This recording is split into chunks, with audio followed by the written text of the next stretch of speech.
everybody, and welcome to this Eurogas Tech Conference.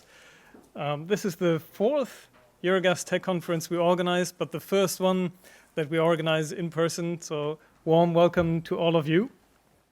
And today we will be discussing the role of bioenergy and hydrogen and the role of CCS in delivering, I think now the microphones work, and delivering European net zero ambitions by 2040 and 2050 and the energy targets at 2040.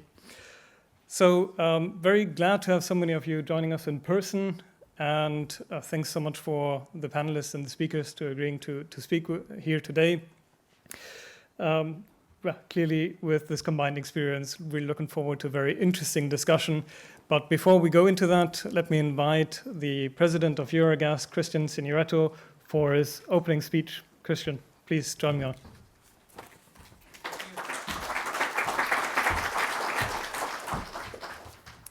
Thank you, Andreas. Thanks, everybody. Pleasure for me hosting you here.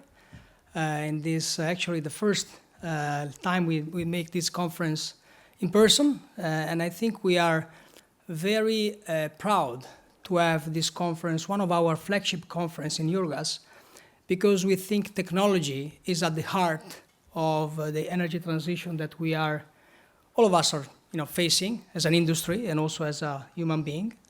Because I mean, if you look at the history of man and woman, in the end, every revolution has been always marked by a very big support from technology.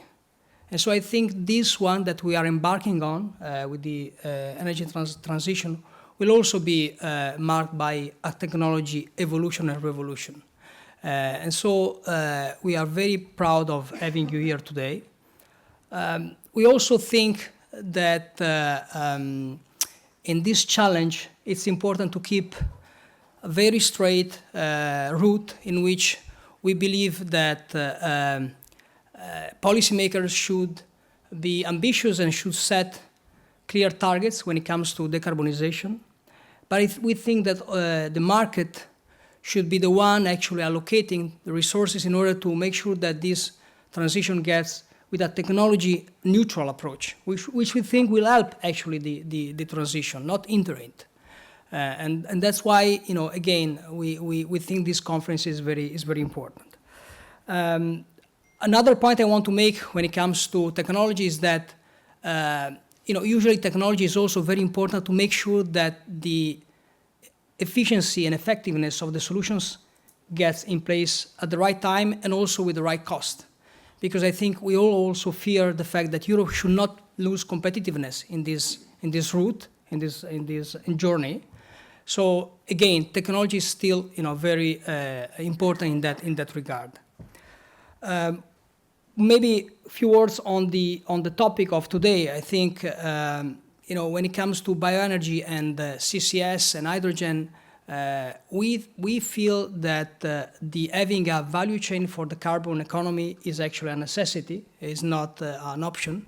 I think the fact that we are going to need to decarbonize the industries, the heavy industries, and we have to actually create a pathway for negative emission with CCS and bioenergy. And on top of that, the fact that we need to have hydrogen market to kick off, and the fact of having a CCS technology attached to it will actually foster the development of that market, is going to be also very important. So, I will stop here actually because I'm looking forward to listen to our panelists and our speakers on this event. I'm sure that we are going to enjoy all of them, and then we are going to have a good networking events after the event. So thanks a lot.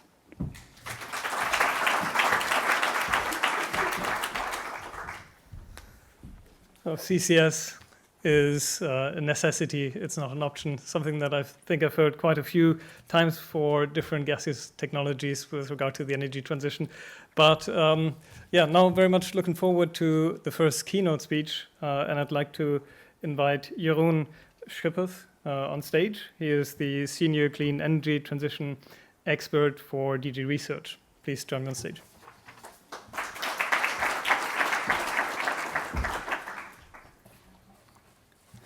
Thank you. Good afternoon. It's a privilege to be here. Apologies for my voice.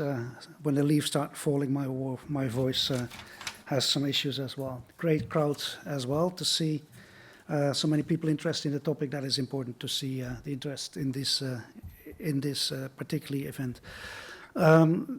Two short observations to start. On a personal note, first of all, I think this year was a record-breaking event in terms of climate. Not only did we have 12 months in a row of more than 1.5 degrees above average, but we also saw last week on the news, and still on the news, of course, the events in Spain. This is not an isolated statistical event. This shows that climate change has an effect on the severity of weather and to increase the extremities. Another observation, I am from 1961. When you look at the charts, in 1961, CO2 levels were at 320 ppm. When you look at the chart for today, we are in excess of 420 ppm. That means that just in my lifetime alone, we increased the CO2 levels by more than 30% in the atmosphere, which is substantial. I think the point that illustrates is that carbon capture and storage is essential to reach net zero, not just capturing from point sources and abating industry, but also bio-CCS and direct air capture in the future, just to reduce the stock.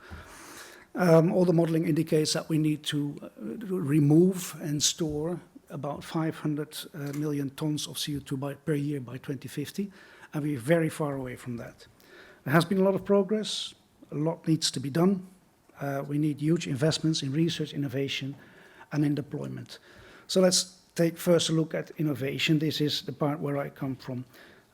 We have supported this over, in the course of about 30 years, with the different framework programs for research and innovation, all parts of the CCS chain, from capture to transport to storage.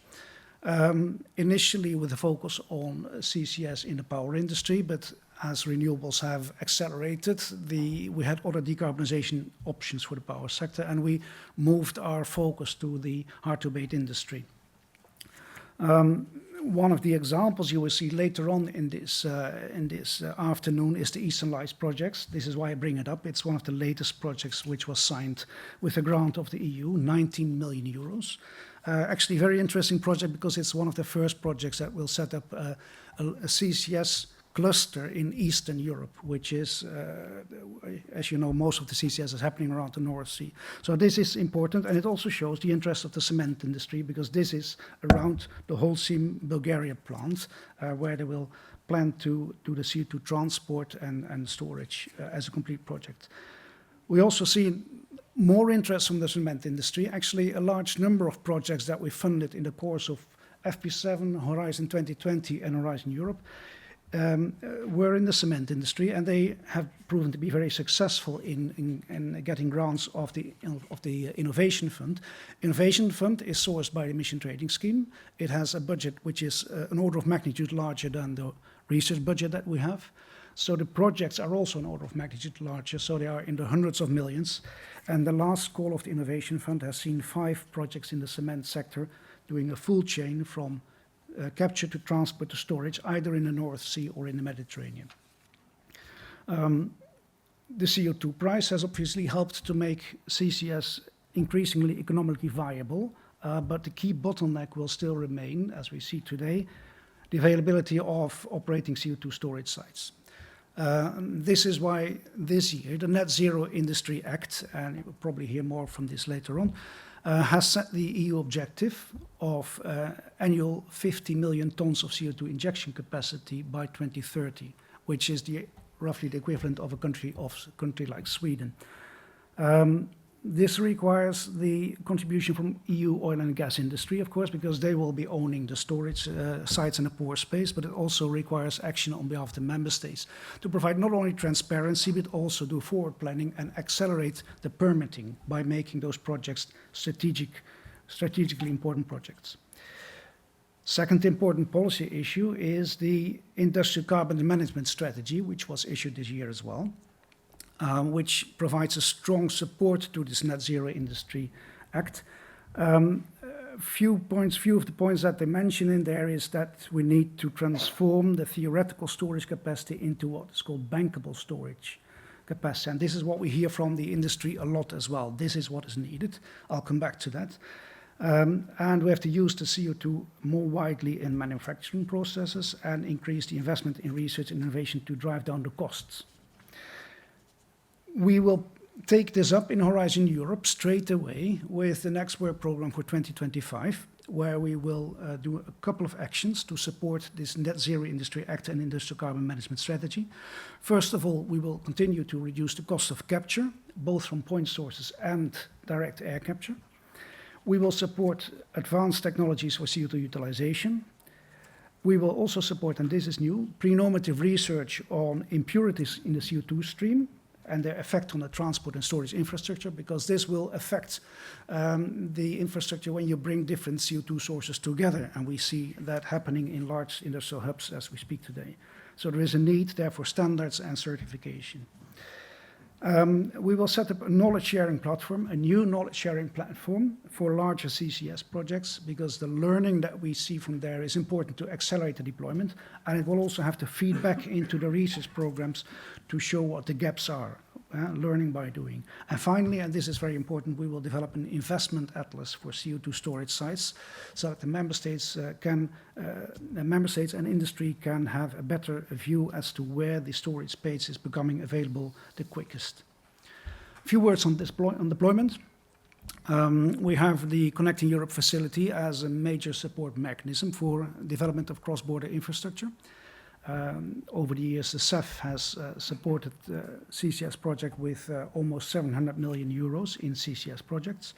The Northern Lights, so not the Eastern Lights, but the Northern Lights project is a very good example in Norway, where the CEF has provided 130 million euros for a large infrastructure project carried by 7 countries in total. So this shows the European scale of such projects, which is very much needed, these hubs and clusters, to bring together multiple CO2 emitters and storage locations, actually, in a shared transport infrastructure. And this is an important issue. That means that there is storage space available for those countries who do not have storage capacity, and that is critical to bring CCS forward, because it allows all member states to reap the benefits of the technology. When we look at the battery and the hydrogen sector, what we have seen there is that close cooperation between member states and industry has proven a very successful instrument in so-called important projects of common European interest, which allows member states to use state aid for larger projects. We've seen that this has provided a lot of new possibilities for European businesses as well. And I think this is a narrative that we must embrace, a narrative that relates CCS to competitiveness, to industrial growth and employment, certainly in cities and harbors where we see CCS coming up now. And this is the reason as well, this good experience in hydrogen batteries, that the Commission, as from next year, will work with the member states in the design of an integrated project of common European interest for CO2 transport and storage infrastructure.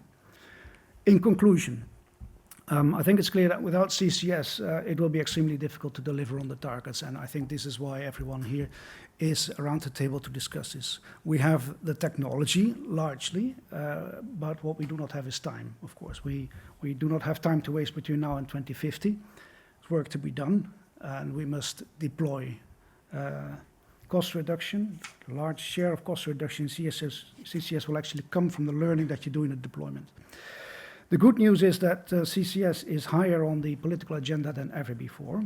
President von der Leyen, in her new political guidelines, underlined the importance of scaling up and prioritizing the investment in clean energy infrastructure, which includes transport and storage infrastructure for CO2.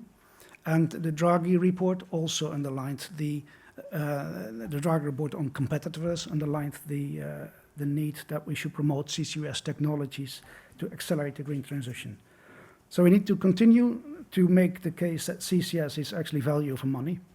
There is money available from the revenues of the ETS, and the member states actually have to use that money for clean technologies. We do not need any new means of funding. We just need to choose to use it for CCS. So let's make sure we keep the pressure on there. Thank you.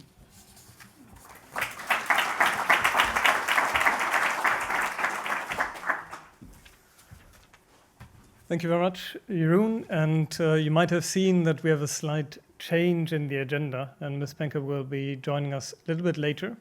So now is already the time for me to hand over to Sonja, the Chief Strategy Officer for Carbon Pulse. I think there's nobody better placed to moderate this session. Sonja, please take it over from here.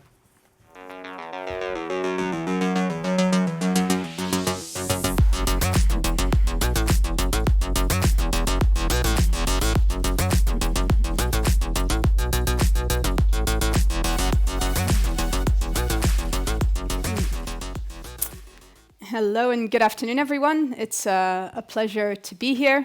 I've been with Eurogas before, notably for their renewable gas summer event and barbecue, but this is my first time attending this conference. I understand it's the first in-presence version of this conference. But very glad to be here. Decarbonisation in action, that's what we all want to hear about, we all want to see evidence of, and you've certainly chosen some very pertinent topics, CCS, hydrogen, and bioenergy, and the interrelations between all of those three certainly, I think, are very interesting and timely. So in terms of the rest of this afternoon, we've got a few more keynotes dotted around, stories of what's actually happening on the ground. And we've got 2 panel debates as well. The first of those, which I'll introduce in a moment, is going to focus on BECCS. And the second one will focus on the synergies between hydrogen and CCU and CCUS. So the first one, so we're going to talk a little bit more about BECCS, so bioenergy and CCS. What is the potential for it? What are the challenges to it? Is Europe either a current and or a potential BECCS leader globally? What kind of companies are taking the lead? What kind of policy framework do we have? Are there gaps? And if so, we're at the start of a new political cycle, so how might we want to see those closed? How might they actually be closed going forward over the next couple of years? So to kick off this first panel, I'm going to hand over to Harald Hecking, Head of Innovation at Uniper. He's going to give us a bit of a scene setter on the potentials and barriers that he sees to BECCS today. So Harald heads up Uniper's green molecules and carbon management business. He's got a lot of experience in the field, so CCUS, bioenergy, and power to X. He's worked on various energy transition projects, previously advised the German and UK governments, as well as the private sectors on and around the energy transition. He's worked for the IEA, and he's got a PhD in energy economics, so he should know the ins and outs of what makes a business case. Harald, go ahead.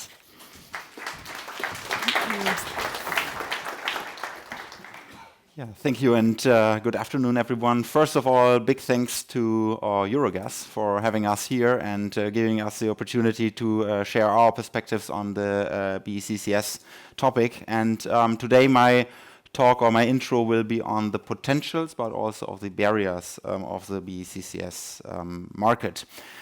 Let's start with why at all. And I've brought a picture from the IPCC report where you see that is a trajectory that we need as human society to get us to carbon neutral territory.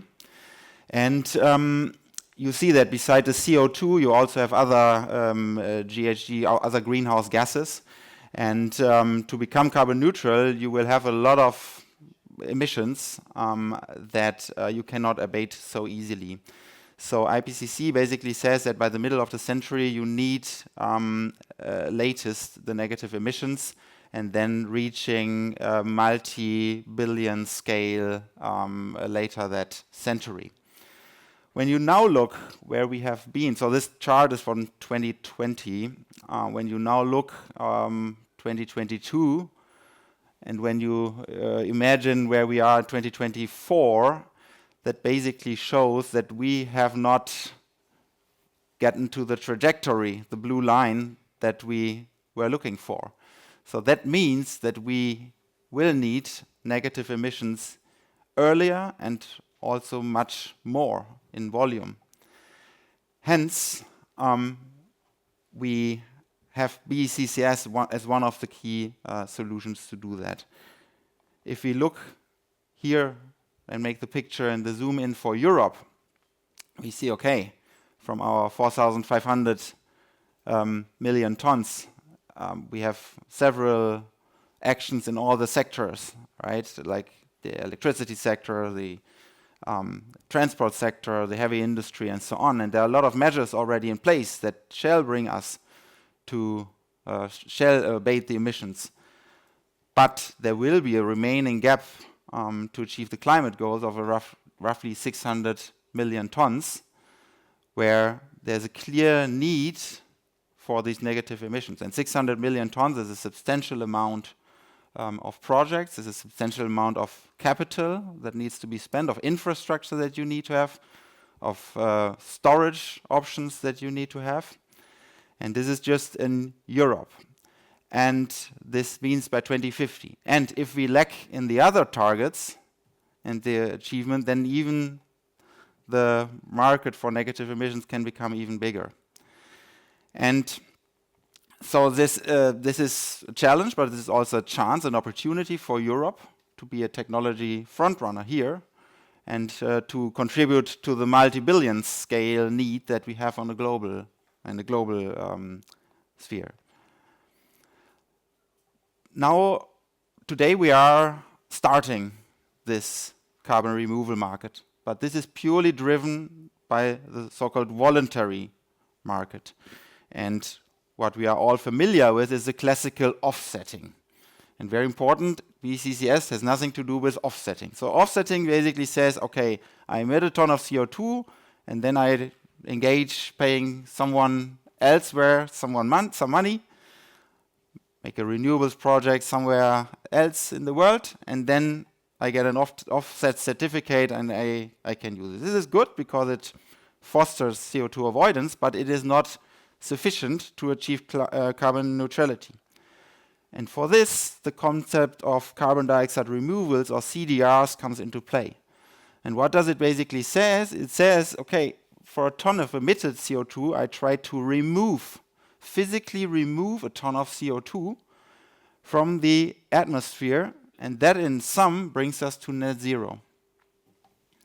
And what are the approaches and the technologies which I can use to do this, to achieve this? And on the one hand, there are nature-based removals, which are stored for less than 200 years. So it helps us currently to make the gap smaller, but it is not a permanent solution. But those are things like reforestation, habitat restoration, or also soil carbon sequestration. But here the CO2 is not permanently bound. And then the other category on top is the permanent removals, where you really have storage for over 200 years.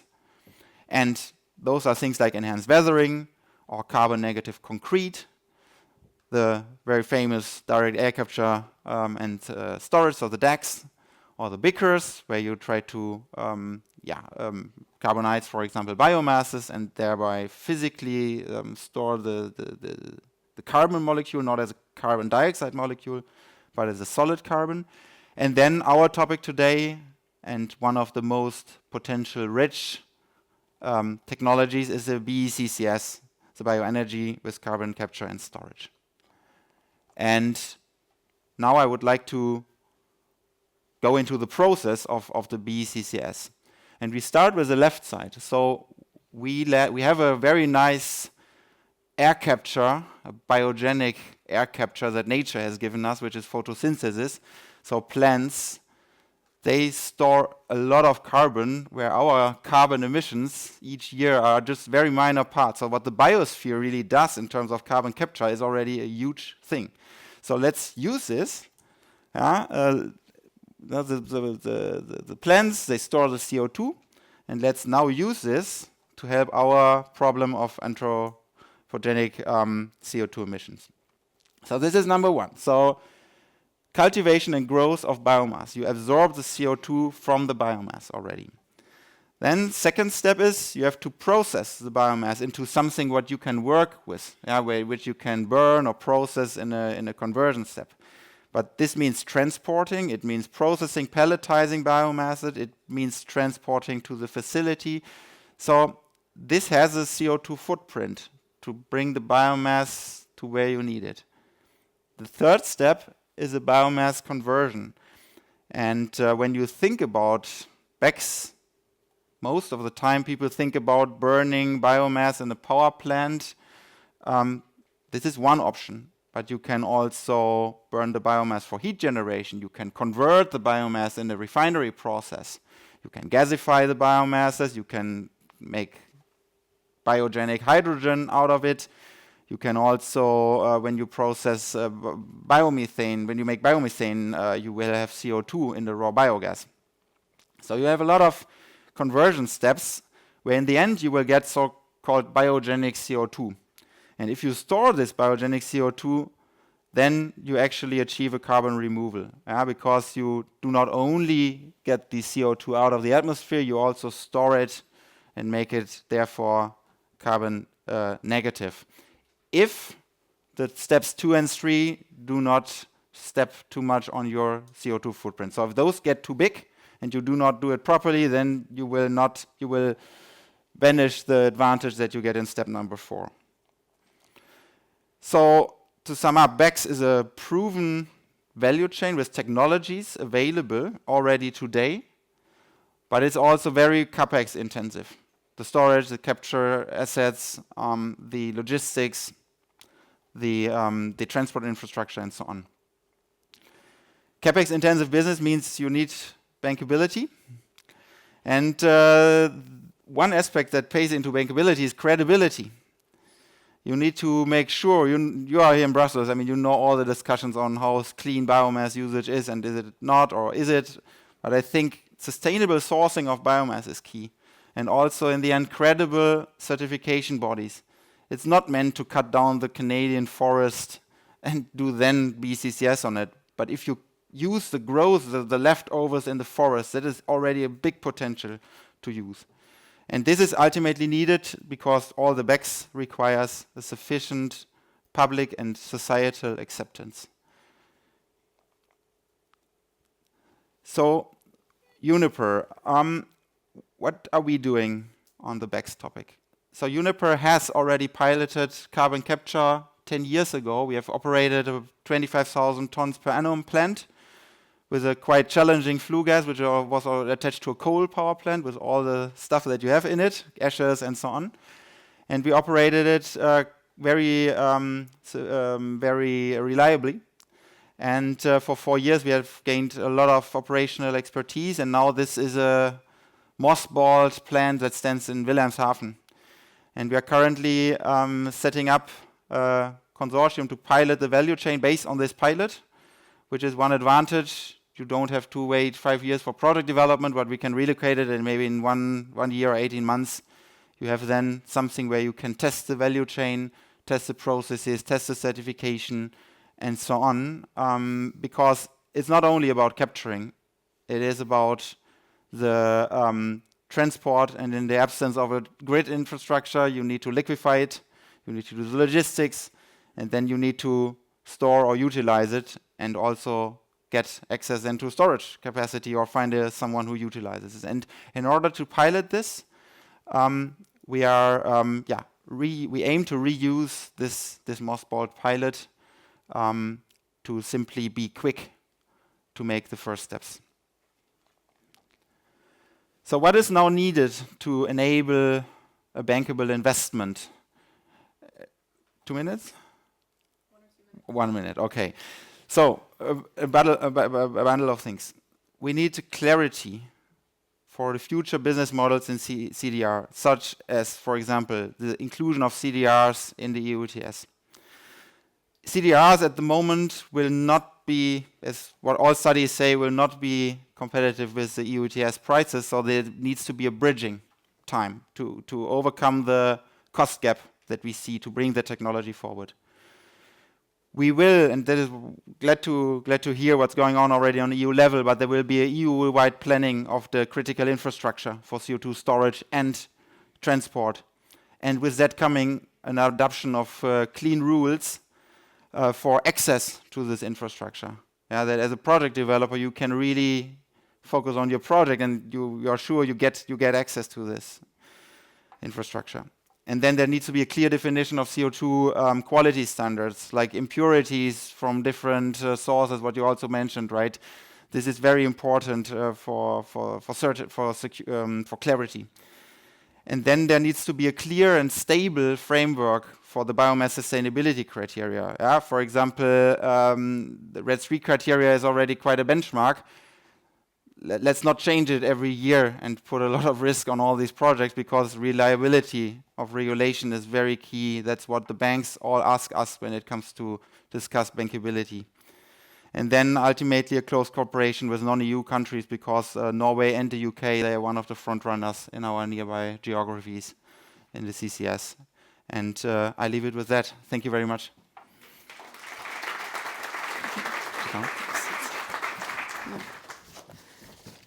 Thank you very much, Harald, for that. Yeah, you can take a seat, and I'd invite up the rest of the panel to come join us up here. So Ruud Kempener, Caroline Braun, Adam Gracek, and Edvard Pernod.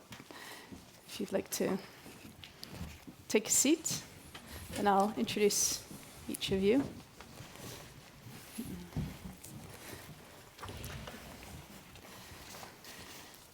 So I'll keep the intro short so we can get stuck straight into the discussion.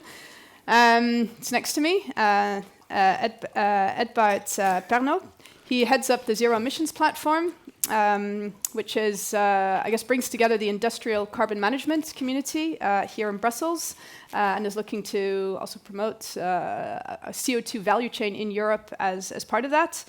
He has a background in carbon capture policy in Europe and was previously with the Clean Air Task Force, for example, working on that topic amongst others. So welcome. Ruud Kempener, team leader on industrial decarbonisation at DG Energy at the European Commission. So CCS is on his radar, and CCU, I imagine, as a means of decarbonising some of these hard-to-abate industries. He's been with the Commission since 2016 and has been responsible for the EU's hydrogen policy, renewables financing, and international cooperation activities on renewables, and was also a member of Kadri Simpson's cabinet. Previously worked for IRENA, and also has a long career in academic research around energy policy, energy transition, etc. Caroline Braun, team lead business development and carbon removal at Landwärme. She started out working at 50 Hertz, one of the big German TSOs. She then moved to PGNiG, supply and trading, also worked as a gas trader. And she currently heads up green gases work at Landwärme, which is notably in the biogas business. And is looking on how to develop a biogenic CO2 value chain here in Europe and how to deliver negative emissions to ultimately get to climate neutrality. Adam Gracek is a carbon removal specialist and specifically BECCS project manager at bioenergy. So bioenergy is a third-party BECCS specialist, so works with other companies to help them develop their BECCS value chain. So he leads this work at bioenergy and has successfully got a number of very large BECCS projects off the ground, so also helping secure third-party financing, for example, to basically get these projects up and moving. Welcome. And finally, Harald, who you already met. So what we wanted to do was explore BECCS a little bit more. What are the pain points, the pressure points right now? And I guess more interestingly, how do we get around those? How do we fix those? And to open, we've heard from Harald, but for everyone else, I guess a couple of minutes on, for you, how you see the potential of BECCS in Europe currently. And from your respective organizations, what are you doing to help get this value chain up and running? And Ruud, I'm happy to start with you. Wonderful, thank you, and thank you very much for inviting me here today. At the moment, to be honest, there's one thing on my mind, which is the clean industrial deal. We'll have to deliver on that, and where best to speak about the clean industrial deal than a conference like this today. Because indeed, one of the things that at least we want to do is to put the industrial carbon management strategy that we put forward at the beginning of the year, also in the mandate of this next commission. And here a little bit of a warning. Any difficult questions you ask me today, I'll make sure that tomorrow when the hearing of the commissioner designate is there, that he will be briefed on those answers, just to avoid that we have a repetition there. Of course, the commissioner designate, he is from Denmark, a country which is actually front running on CCS. So he is indeed also very much aware of this particular topic. So why is this Clean Industrial Deal so important also for today? It's because the Clean Industrial Deal is built on the promise of our president to deliver on the 90% greenhouse gas emission reductions in 2040. And if you take that as the basis, if you take that as a starting point, then it's clear that what we've mentioned in the industrial carbon management strategy, you'll need 3 pathways to get there. Store the fossil CO2, get negative emissions through biogenic CO2 or direct air capture, and then whatever CO2 we need, which we will need, the carbon molecule we will need, try to use there again biogenic CO2 for that. So we have those 3 pathways clearly defined in a strategy. 2 out of the 3 rely for a big extent on kind of biogenic CO2. So it would need to be captured, it would need to be used, it needs to be stored to meet those different kind of criteria. Now, biomass, and we've just heard about it before in general, it's important to recognize that currently almost 50% of the renewables consumption in Europe is biomass. So this is actually already a major contribution to the greenhouse gas emissions reductions that we've been doing over the last 10, 15 years. And biomass will remain a very important tool in order to meet those criteria. But I think also increasingly biomass will become a strategic asset, because unlike, of course, solar and wind, biomass can be stored a lot easier, and of course it has this carbon molecule that for especially industrial processes is critically important. So with biomass as a strategic tool, the CO2 from that biomass will also become very important, like you mentioned before. Thinking about kind of the way that we want to produce those plastics that we need in the future, or a lot of the kind of the products that we use daily where that carbon molecule is being used. And actually you already see that in the legislation that we've been put in place in the last commission, and that we are actually in the process of writing right now at the moment. The rules on what is renewable hydrogen and what are renewable hydrogen derived products already has a clear kind of rule in place there, which says that this biogenic CO2 will become strategic in order to make sure that we have those e-fuels and the synthetic fuels able to kind of decarbonize, for example, the maritime and the aviation sector. Now, coming back to today's event, I've been struck by the discussions that I've seen from kind of when we had the first CCS forum in Norway. This is already 3 years ago. Last year, where we were in Aalborg, where we had some kind of extended stakeholder group working on these topics, to the event that we had 2 weeks ago in Po. And I think what I find as a positive message, and I'm very curious about your view, is that the people I meet at these conferences are expanding. So we have really the supply chain, people in the supply chain that used to work with fossil gases, with LNG, etc., looking now into this realm, looking at how they could use their experience to start using, to capture that CO2, to transport that CO2, to use that CO2 ultimately to create this carbon negative economy. So I think that is really, really important. One important element that I do want to flag, you showed the kind of the value chain of what we need for this capturing of biogenic energy. But I think also the last part, the electricity, the energy that we need to transport and capture the biogenic CO2, we shouldn't forget that. And that is indeed really important to make sure that ultimately we make this whole value chain compatible and credible, because that, I think, is an amazing thing, credibility for bankability. That is really something that in this area where we need so much investments that we need. Okay, great, thank you. One side note on the PO forum, indeed, somebody else said recently it was much more diverse, but the one sector they had still hoped to see more of was banks.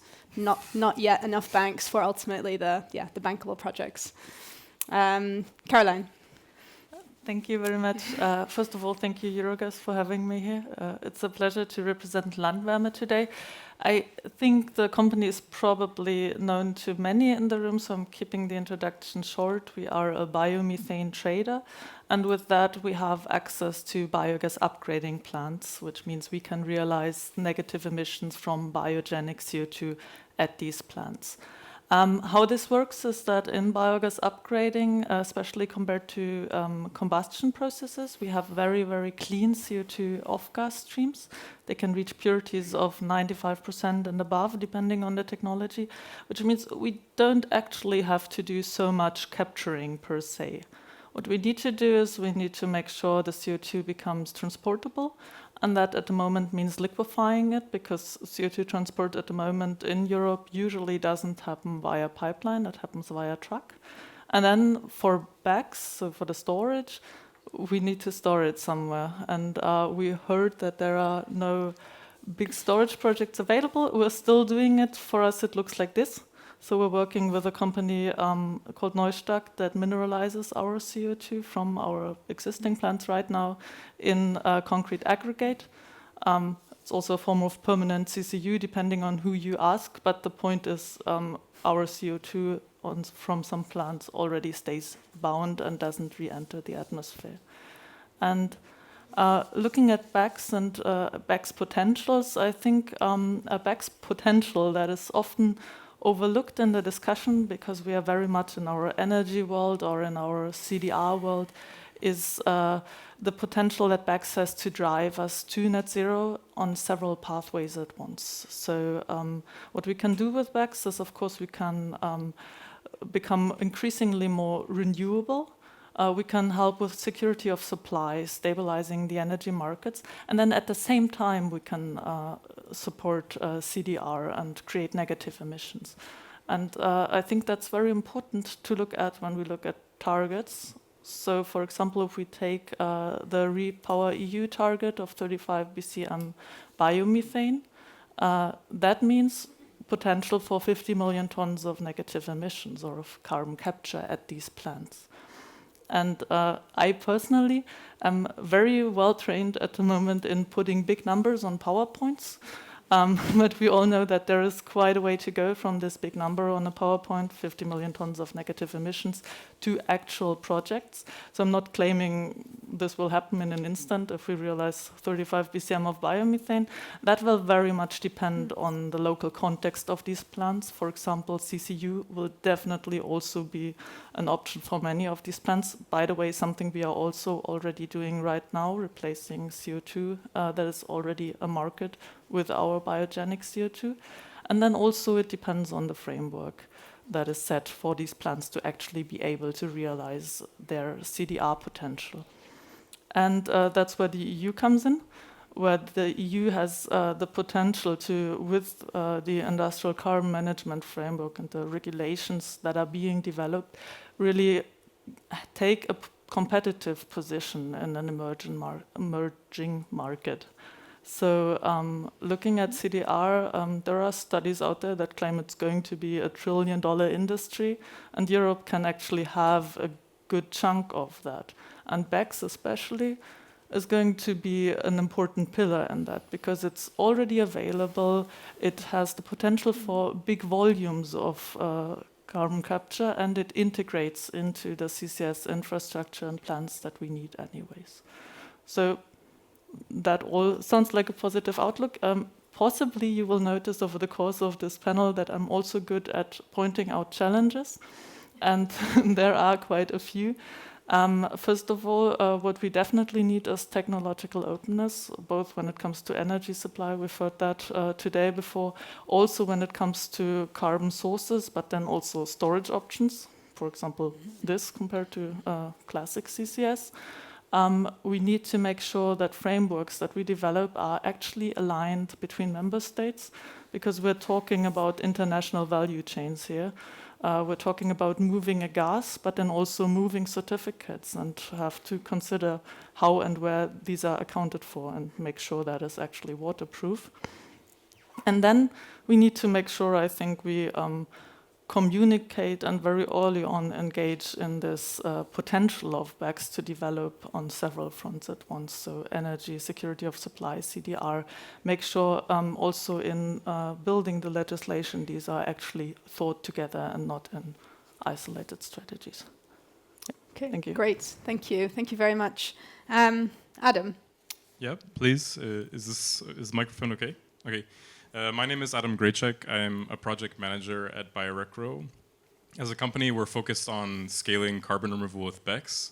And essentially, we act as a third-party project developer of BECCS projects, leveraging our expertise in the industry for over 15 years. So just to put this into context, BioEnergy has been around since the launch of the first iPhone. So we're really leveraging this experience to help our partners. And as a third-party project developer, we essentially partner with emitters of biogenic CO2, for example, combined heat and power plants, pulp and paper mills, and biogas facilities, to essentially implement BECCS and monetize what today is a waste stream. They're essentially emitting untapped biogenic CO2 that, if they're able to capture and store underground, they could monetize and create a lot of value from.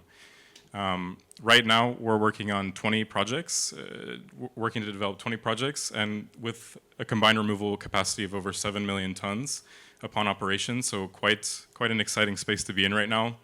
And in my role at BioEnergy, I essentially work with the initiation of BECCS development with projects focused on the logistics, CO2 logistics solutions that they would need to make the project come to life, but also focused on the commercialization aspects, on how do they sell CDR credits to the market, and also how do they find the necessary financing to actually bring projects to life. So typically infrastructure financing or other sort of financiers that would be wanting to get into the space and support a project.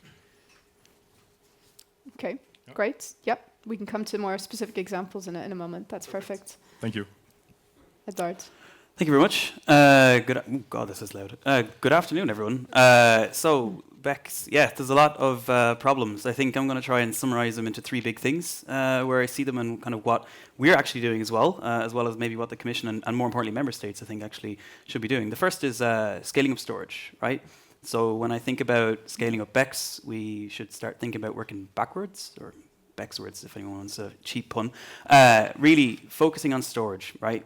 Why do we say this? Well, firstly, we need the geological potential, which most EU member states have. There's some that don't, but those that do should really try and make good resource or good use of their own resources. It's going to scale up in a way that there's going to be two different tracks happening. Mm-hmm. So right now, most of the storage projects they're developing are in the North Sea.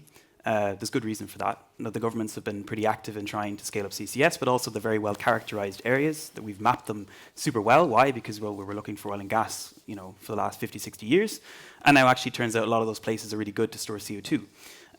But having that said, there's also a lot of other resources available onshore, which could be done particularly cheaper, 10 times in some cases cheaper. And that's really important for Central, Eastern, Southern Europe. The problem with that, though, is that it will take years to scale that up. It takes a lot of exploration work, and a lot of it is high commercial risk. So when something is high risk, you think of it, it has to be high reward. And at the moment, CCS in general is a high risk, low reward investment. That's not always going to be the case. It should more than likely be a low risk, low reward investment and will attract certain types of investors. But the key issue right now is we see the Net Zero Industry Act, and it's fantastic, the work. I mean, the turnaround has been tremendous in the Commission in the sense of going from a point where we were questioning if we needed CCS at all as part of the energy transition to now how quickly can we scale it up to 50 million tons by 2030. The problem is that we are quite late to this, in the sense that if we wanted to try and reach the scaling up by 2030, it's good that we're looking to 2040 already, because we have quite a lot of time if we put our resources in place to do a lot of the exploration work that's needed to scale up those storage resources. I know that there's a lot of involvement in the oil and gas sector in there. Some people in the climate movement, I myself came from an NGO, might find that controversial. Having said that as well, the Earth has given us a lot of resources, I think it's important to note. It has given us the sun, the wind, but it's also given us the subsurface. And one of the advantages of that is that we can put the CO2 back there permanently, which is something that the biosphere can't cope with. The atmosphere certainly can't. So the only other place that we can focus on is the geosphere. And I can't think of a better steward, really, for knowing how to operate and manage the subsurface, which is a very tricky business, but doing that safely. Now, having said that, the two other things that are needed to make that happen are fixing the rule book. So we have, at the moment, no really clear rules when it comes to transporting and storing CO2. Doing that over long distances is quite expensive, which means that, as I said to my first point, building the storage closer to where the CO2 is being captured is always the best option in trying to reduce your costs and make things simpler. We don't actually have a rule book when you're thinking about transporting CO2 at the moment. Member states are trying different approaches to this. The Flemish government, for example, and the Wallonian government have done this. In Denmark, they've also done this mainly for pipeline transport, which is sort of A to B, right, quite simple in a sense. When we're adding in things like shipping and trucks and rail and pipe on top of pipelines, and offshore and onshore, and then also thinking about the third-party investors into liquefaction terminals, then it gets into a very tricky business. But the good news is that we already have frameworks for transporting molecules, and so I think it's good to try and see what works well at the moment, in, let's say, in the gas industry, and then trying to, okay, maybe we need to adapt here and here and here when we're thinking about CO2. And then the third thing is really on the funding. So on the funding at the moment, it's a patchwork of different approaches. I think there's been a lot of good mention of the ETS revenues. It would be appropriate, I think, if member states considered using some of their ETS revenues directed towards these investments as well. But one of the real problems with the funding mechanism at the moment is, it is also tied to the rule book in a sense, is that it's all based on the emitter, who has to kind of sort out everything. And there's no really clear funding mechanism to take care of the cross-chain risk. And what do I mean by that? Well, I mean, when you capture the CO2, and then you have a separate entity doing the transport, and you have a separate entity doing the storage, or sometimes you have the one party that's doing both, they're operating on different timelines. So they're building projects at different times. They're going to start probably at different dates. This is happening with Northern Lights, for example. And also when they're operating, things happen. Right, in engineering facilities, in a pipeline or a storage site, things happen. There needs to be a clear kind of rules there, but there's no funding mechanism that takes care of who's going to cover that risk share. There's involvement, you could say, of the financial sector. We've recently taken on a bank, and we'll be doing project financing. And what comes up quite regularly is for them is they need to have a clear overview of the risks, and it's not really clear at the moment who will cover those things. And so it could be an option that, because these are European projects, that the Commission could consider covering some of these through the funding mechanisms. And I think maybe reform of the funding mechanisms themselves might be a good opportunity to take a look at this. I think I'll leave it for there. So basically de-risking the value chain and making sure there's a business case for each of the de-risking is the buzzword. I was in PO 2 weeks ago. Yeah. It is the buzzword at the moment, and no one's come up with any solutions on how to actually de-risk. So I think maybe trying to throw out some ideas, and I'm curious to hear well, it's a public forum, but it would be good to hear kind of what answers there are as to why this type of idea might not work. Yeah. Okay. Thank you. Harold, do you want to have a direct reflection on this? And so when we really look at the numbers, like hundreds of millions of tons of BECCS that we need, that means projects. Each project needs to be bankable. Bankability is very difficult with all the project-to-project risks and so on. What comes on top, you do all of this to achieve a public good. CDRs is a public good. It's not like when you build a wind power plant or biomethane plant that you get a product, the power or the gas, but it's a public good. You have a certificate in your hand. So that is coming on top of the risk, because that is not a private decision. No one would be. There are a few voluntary players who like to buy CDRs, but this market will be saturated at one point in time. But to really have the millions of tons that you need, this can only come if you really make the public good to bring it into the private decision sphere of actors. Things like EU ETS. When you integrate it there, then suddenly it is in the decision sphere of a private actor. However, to come there, there's a bridge needed to enable the investments. And from a bankability perspective, if the banks see one risk factor that is not covered by regulation or by a private player who takes a risk, then they will say, no, that's not what I put my money into. And I think this makes the whole thing a very complex matter from a regulatory perspective. And I think I'm really glad to hear that there's so much push from the EU Commission, so that the project developers really can start developing, because at the time of FID, the finance sector will measure, okay, what risks are still on the table, and if there are too many of them, then this will not happen at the speed that we want. So so for you, I mean, for BECCS to really take off and start moving in the direction of the scale we need, something like, as you said, the voluntary carbon market will never provide the volume of financing. You see it needing to move into compliance markets, like in Europe, the EU ETS, which is, of course, on the table as a future discussion point, but it will be a number of years before we see that happening. I mean, isn't that going to take too long? Yeah, no, don't get me wrong. The voluntary carbon market really helps. We see things moving on. This is the voluntary carbon market. But to get things big and to get things big fast in the scale that we need, there needs to be, let's say, a mechanism that really creates a demand for CDRs. And I know this is complex, but this takes time. But also, every project you develop takes a lot of time, like 5 years or something. And wherever you have these uncertainties, this really, I mean, when we develop projects, we all have to tell our financiers, be it a big corporate or be it the shareholders of companies like BioEnergy, we have to all tell them what we are doing, that we are on the right path. And if these things get too lengthy, then the projects die before they reach FID. Yeah. I think that's a big risk.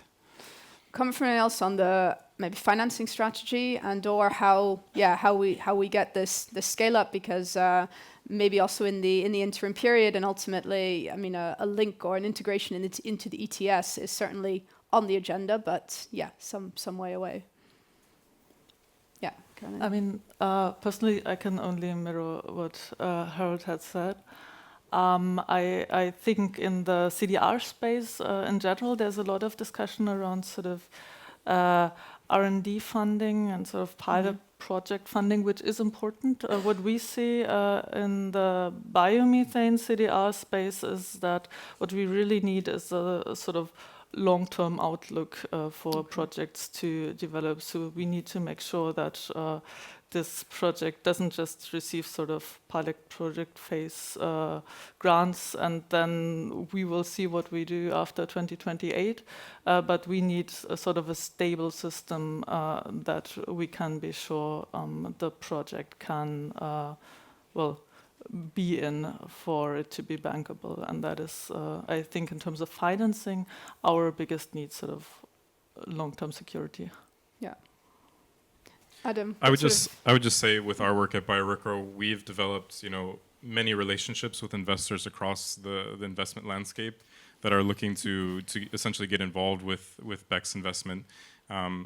Primarily at construction at FID is their interest, but also some niche actors that are looking to essentially invest in, the development expenditure of BECCS from pre-feasibility to FID. And this specifically is a huge crunch point for BECCS players across the industry, whether they're a massive player or a small local emitter.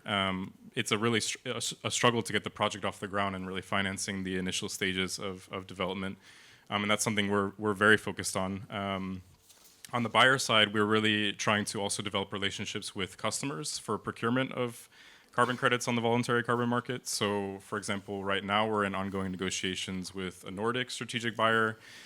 We also are opening up the potential for other European and North American buyers looking to procure carbon credits.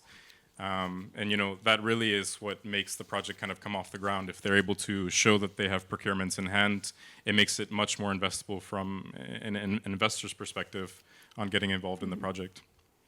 Okay. Can I just issue a word of caution here? Okay, so the ETS is an accounting framework. It is about emissions trading.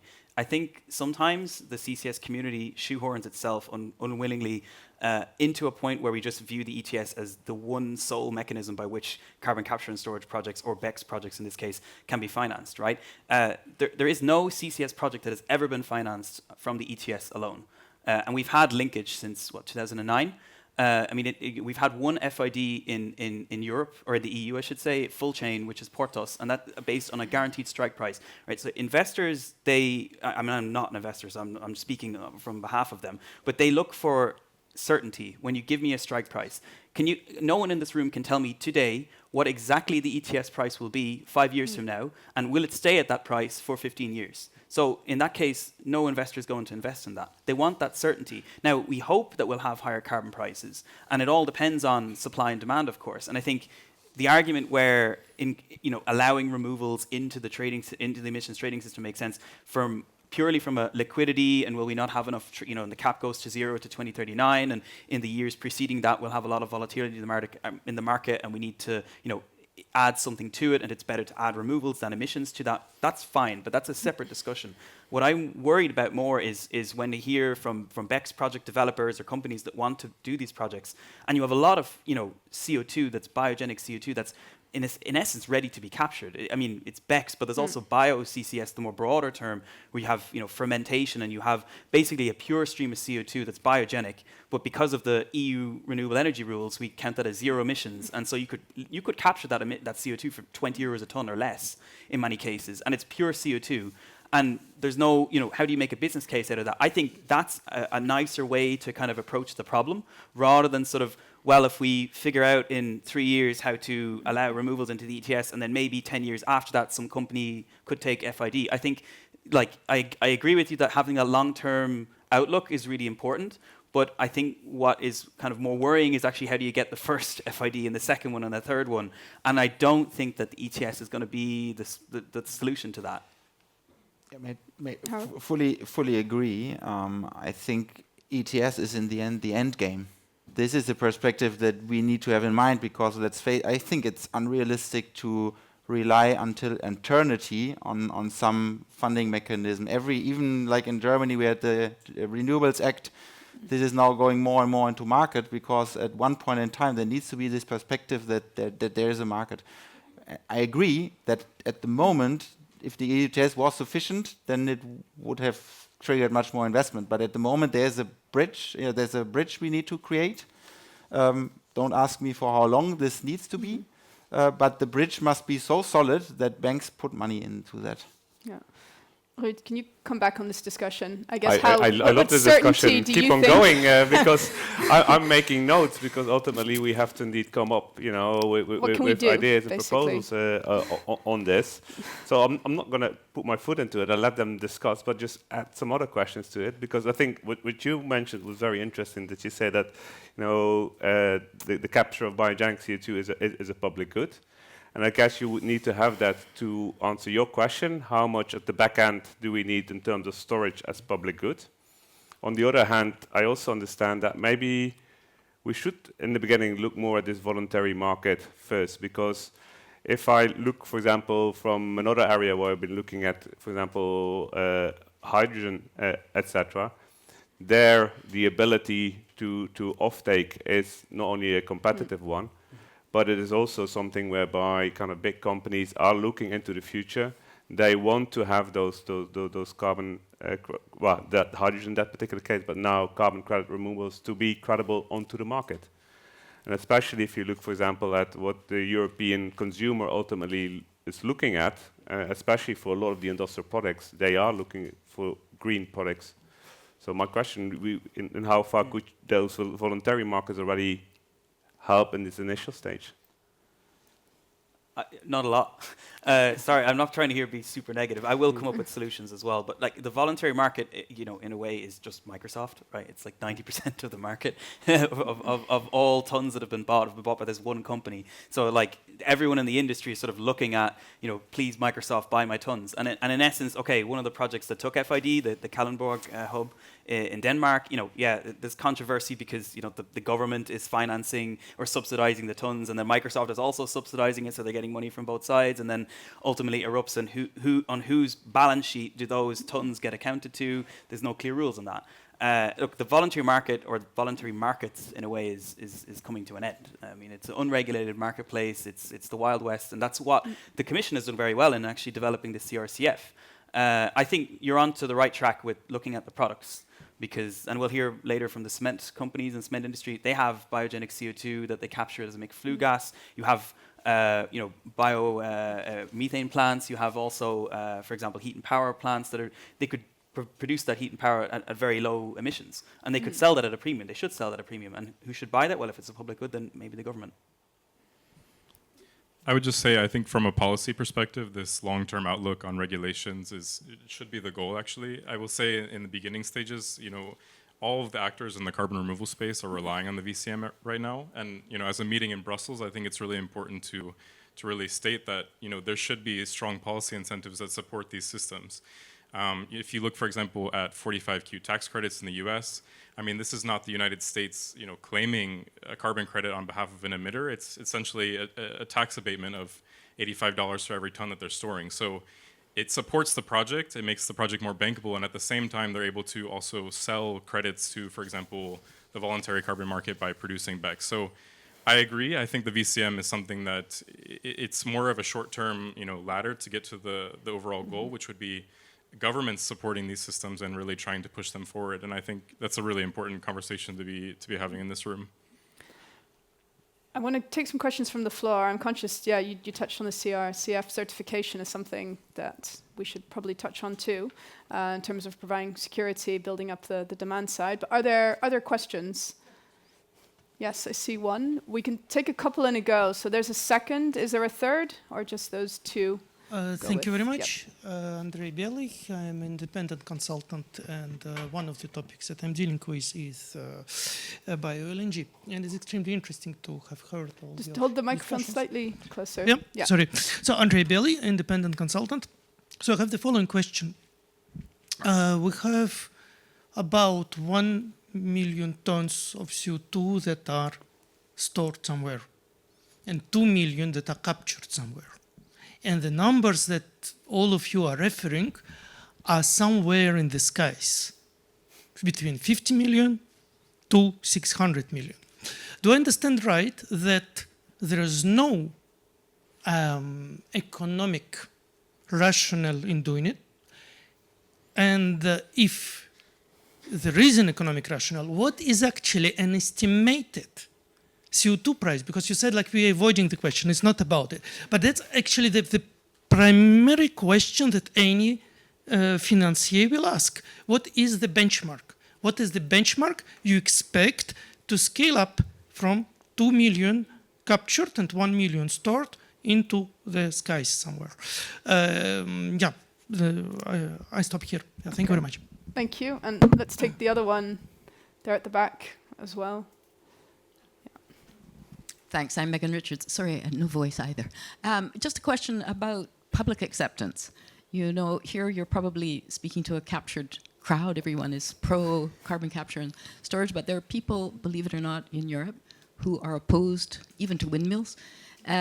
So is this a particular problem, A? And B, the 2009 directive on carbon capture and storage, does it need to be updated or amended or improved in order to encourage more either BECCS or any other kind of CCS? Thanks. Okay, thank you. So 2 questions from Megan, public acceptance and the CCS directive, does it need updating? And the first question, at what kind of a price do we start to see this massive scale up that we're all talking about, but as some of you said, we're very far from seeing for the moment? And there was silence. I'll take it. I'll take both. No, you can take one. I'll take one. I'll take one. Let me do the most difficult one, the acceptance one, right? You're right. It's a captured crowd. I love people who are into puns like me. But no one knows what carbon capture is, right? If I ask anyone on the street about carbon capture, they think it's a tree. So yeah, there's a few people at NGOs who repeat the same lines over and over and over again about how it's a fake technology and it doesn't work and all this other nonsense, right? But the point is that we're still at the point where no one really knows about any of this stuff. And yeah, there's some things that make it trickier to get public support. I don't think acceptance is the right word. People don't just accept infrastructure. They need to support it. That might mean subsidizing storage sites.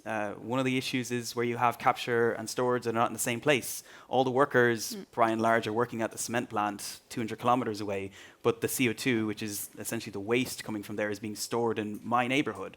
Are you calling my neighborhood a dump? No, I'm not. I'm saying you live in an amazing place with potential to store CO2, and it's good for the climate, and it's good for you and your bank balance, because I'm going to subsidize you. One of the real advantages to CCS as well is that the lack of infrastructure. Pipelines are underground, right? We did a site visit last week to Portos, And they're saying, hey guys, come visit Portos because you're not going to see the pipeline in 2 months because it's going to be under the ground. Storage site is just a well in the middle of a field. So I think we need to be a bit more, kind of accepting really that public acceptance is not much of a huge problem. We need to communicate though. Caroline, yeah. Just real quickly jumping onto that, I do think it is a problem that we need to acknowledge, however, especially in BECCS, because every time we sort of venture outside of these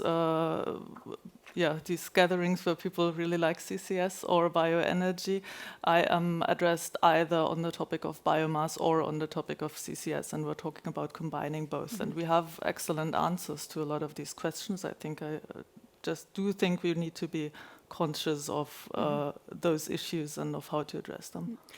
Ruud, do we need to update the CCS directive? Can I first ask the public acceptance a little bit? Because we don't have former Commissioner Frans Timmermans anymore. But I grew up in the same village. So we had a coal mine underneath and where we did a lovely CO2 storage project. And although everyone is like a proud grandson of a coal miner, nobody did the accepted the CO2 storage project. So indeed, there's still a lot of work that needs to be done there. Now, the other question was indeed on the prices of the CO2, and here I also would like to see if we can get more input on where do we actually want to see that biogenic CO2 being captured. Can we think of some kind of hierarchy where we want to see it first because it's cheaper? Not only in terms of processes, but maybe also in terms of locations, as you mentioned. Could we see biogenic CO2 capture first across chemical industrial clusters that we have because that's where we want to use it first? Or would we want to see it first, near agricultural sites because we have a lot more biomass? So is that a way to look at also where do we need what kind of prices to have that hierarchy of projects running? So that's the second question for the public consultations as they're coming up. And then indeed on the CCS directive. So the CCS directive stands already from 2009. We're using it today. We're referencing it still today. Also in terms of the low carbon delegated act, where CO2 capture is going to be a very important element there. We think at the moment that it sufficiently covers what is needed, which is the reliability of those storage sites. There can't be any leakage, etc. But of course, in the future, those storage sites will have to have multiple entries coming in. You might have a much more complicated business case around those storage sites than we could have envisioned in 2009. So there's certainly possibly elements that could be addressed. Okay, we're going to have to wrap up in a sec. Can anyone else give a price estimate for at what kind of CO2 price do we see scale up? I think for cartel law reasons, we all go to jail if we answer this question. Yes. Sorry to say. Well, I would just say there is a project now that's in the Innovation Fund that just got picked there 2 weeks ago, which is an onshore fermentation plant capturing biogenic CO2, full chain for less than well under 100 euros a ton, because they have an aquifer that's about 15 kilometers away. So it can be done. And just a final question on certification. We've seen recent meetings on methodologies, also for BECCS. BECCS came up specifically also with the proposal of potentially a cap on what part of you burn extra biomass, and that can then count towards the removal, which obviously has provoked further discussion. A quick comment from someone on what that means, because that's a very recent development and seems pertinent. Caroline? I think. I guess the broader question is the way we see the certification methodology discussion going. Is that overall good? Is that worrying? Is that I think, overall it's good that it exists at all in general, and I also think it's good that sort of the voluntary carbon market there sort of serves as a model. So we have very smart people who thought about how to do certification for CDR projects, and we're taking that into account rather than starting from scratch.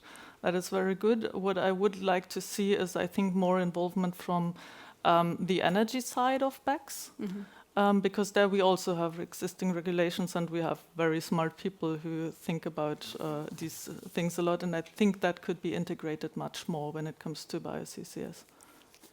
Okay, thank you. I think the rest we're going to have to do informally over coffee. A round of applause for our panel. Thank you. So we've got a 10-15 minute coffee break. Please be back at 35 past when we're going to have the next keynote from the Parliament. Net Zero Industry Act, Shadow Rapporteur. So enjoy your coffee.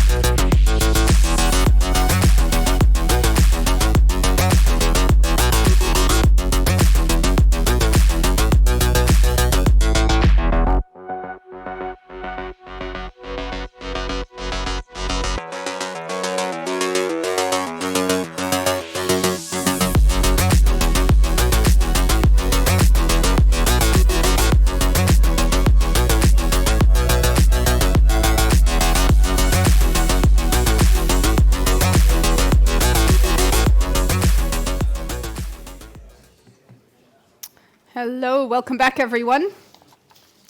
So welcome back to the second part of this afternoon. As I said, we have a couple more keynote speeches, stories, bringing you some fresh ideas, action on the ground, and a second panel as well that's going to focus on CCS and CCU in the hydrogen context. To kick off the second part, however, I'd like to welcome someone from the European Parliament. It's Svetlana Penkova. She was Shadow Rapporteur on the Net Zero Industry Act, which we've already heard about a lot today in the context of CCS. For many, the missing bit of the puzzle, we've had the CCS directive, we've had emission reduction requirements, the ETS to drive those, but we've never had an obligation on storage, and that's what this introduces for the first time for oil and gas companies. Svetlana is Vice Chair of ITRE. She's with the Socialists and Democrats group. She's also a member of the Regional Development, Internal Market, Monetary Affairs Committees, and a Vice Chair of the Group for Support of Nuclear Energy at the Parliament, and President of the European Energy Forum. You've got an awful lot on your plate, so we're very pleased that you can join us here today. Her background is in finance, so she seems someone very capable to talk about the needs for financing and scale up that we've already discussed at length today, and ultimately how the Net Zero Industry Act can help to deliver that. So, Svetlana, over to you. Thank you.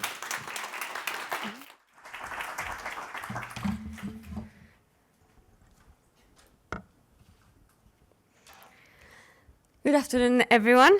Honorable guests, distinguished colleagues. It is indeed a pleasure to address you at such an important topic because I think we've all understood that the path towards a net zero future needs to combine the power of hydrogen and carbon capture, utilization and storage.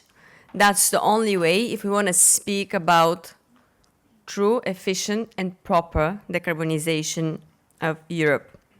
Both technologies are crucial and key for the European Union's climate and energy strategy, especially if we are indeed committed to meet the 2030 targets and beyond. So, as it already has been mentioned, and I'm sure you've discussed that in the first part of the conference today, the European Commission had laid a strong foundation to support the deployment of hydrogen and CCUS. And at the end of the previous mandate, please accept my apologies, but I will have to mention again the Net Zero Industry Act. Was one of the ways that the Parliament did reinforce some of the commitments. I'm far away from the thought that we managed to create the perfect regulation, but at least it was a proper step forward in taking the pragmatic approach, working with the industry and with all the stakeholders in order to have something which is ambitious, but at the same time realistic. So with the Net Zero Industry Act, we did set the first EU-wide CO2 storage target of 50 million tons annually by 2030. So this regulation is meant to accelerate the availability of CO2 storage sites across the EU and is meant to encourage the collaboration with the oil and gas companies, because we need to make use of their expertise to ramp up the geological storage and the infrastructure development. Speaking about infrastructure, I was a bit late for the start of the event today because we spent quite a significant time at the opening of the PCI days in collaboration with the European Commission. And the key topic there was infrastructure, connectivity, and funding. And those are going to remain the key topics also in the next 2 weeks in the halls of the European Parliament when we are having the hearings of the Commissioner designated that just started an hour ago. So we do understand the importance that we have set the ground with some regulations, but now we have to actually make it work. And infrastructure and connectivity, together with all the stakeholders, including sufficient European funding and stimulating the public-private partnership in that side, are crucial if we want to achieve anything that we had set as a goal. In addition to that, one of the other achievements that we still have to see how it works and put it into place is the Hydrogen Bank that was launched earlier this year, which is pledged to allocate 800 million to subsidize hydrogen production. So what is clear so far from the national energy and climate plans submitted by all the member states, we can see that they do understand the importance of hydrogen and CCUS, and they have a wide support for that. Because we all know that those are critical tools for hard-to-abate sectors, such as steel, chemicals, and cement. And those are industry, of course, depending on the member states, that we are keen to protect and ensure that they manage to sustain and work in the new environment with the new goals that we had set ahead of us. So when we speak about the upcoming legislation of the European Parliament, the European Commission, I'm happy to say that we can see that the CCUS is going to be one of the central pillars. And we've seen that with some initial indications of the mission letters a number of commissioners have received from the President of the European Commission, Madam von der Leyen. And I'm sure this topic, together with the funding and infrastructure, would be quite actively discussed during the hearings. We do expect some more specific commitments and actions, not only on the funding, but also on the streamlining the permitting process, making the administrative burdens not disappear, but at least are diminishing a bit, especially when we are speaking about enhancing a cross-border collaboration. Just earlier this year, Denmark and France set a new precedent by signing an agreement to allow cross-border CO2 storage, helping break down the regulatory barriers and fostering collective action in CCUS. So we do have already examples like that, and we have to continue stimulating those. So this is the kind of collaboration we need to scale those technologies in the most efficient, effective, and rapid way.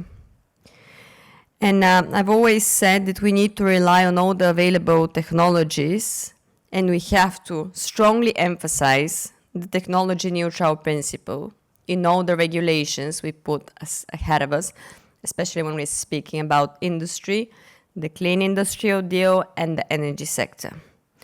So we're going to continue pushing from that. You can count on the Parliament. There is no political disagreement on that matter. However, to succeed, we do require more than policies. We do require all the industry stakeholders to be active part of this journey. We do require member states to align their hydrogen strategies to avoid over-reliance on imported green energy sources. We need more transparency and collaboration, especially when we speak about CCUS. And we need to optimize for the allocation of renewable energy towards hydrogen production. So in all those things that I've mentioned here, let's use events like that to say that we need to call for action.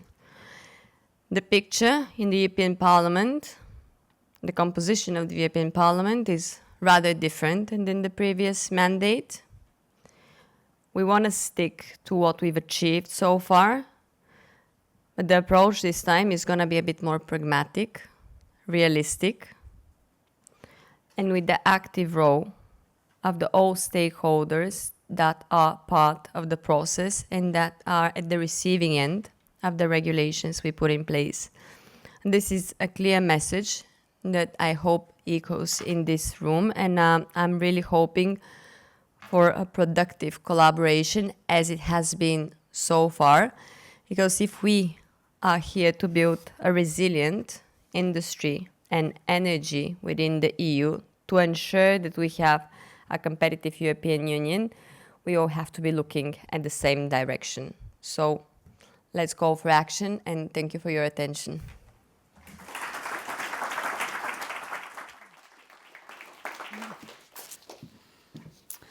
Thank you.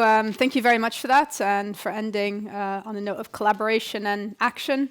I hope that's what most people in this room are here for today as well. And I imagine they look forward to working with you and the rest of the Parliament on these issues. We go then from policy to business with another keynote by Siegfried Siggi Kiss, Head of Business Development at RAG Austria, which is an energy storage company, more specifically a gas storage facility operator, one of Europe's largest, in case you're not yet familiar with it. I imagine everyone in this room probably is. So Siggi is Head of Business Development there. Originally started out once upon a time as a construction manager, has been working with RAG since the mid-2000s on commercial storage development, business development of storage and transport, corporate development, and so forth, and is currently involved very much in new technologies like storing hydrogen underground and methane electrolysis, as well as hydrogen import projects, amongst others. So he's going to kick off our second panel and the hydrogen CCS link. Sonja, thank you very much. So, yeah.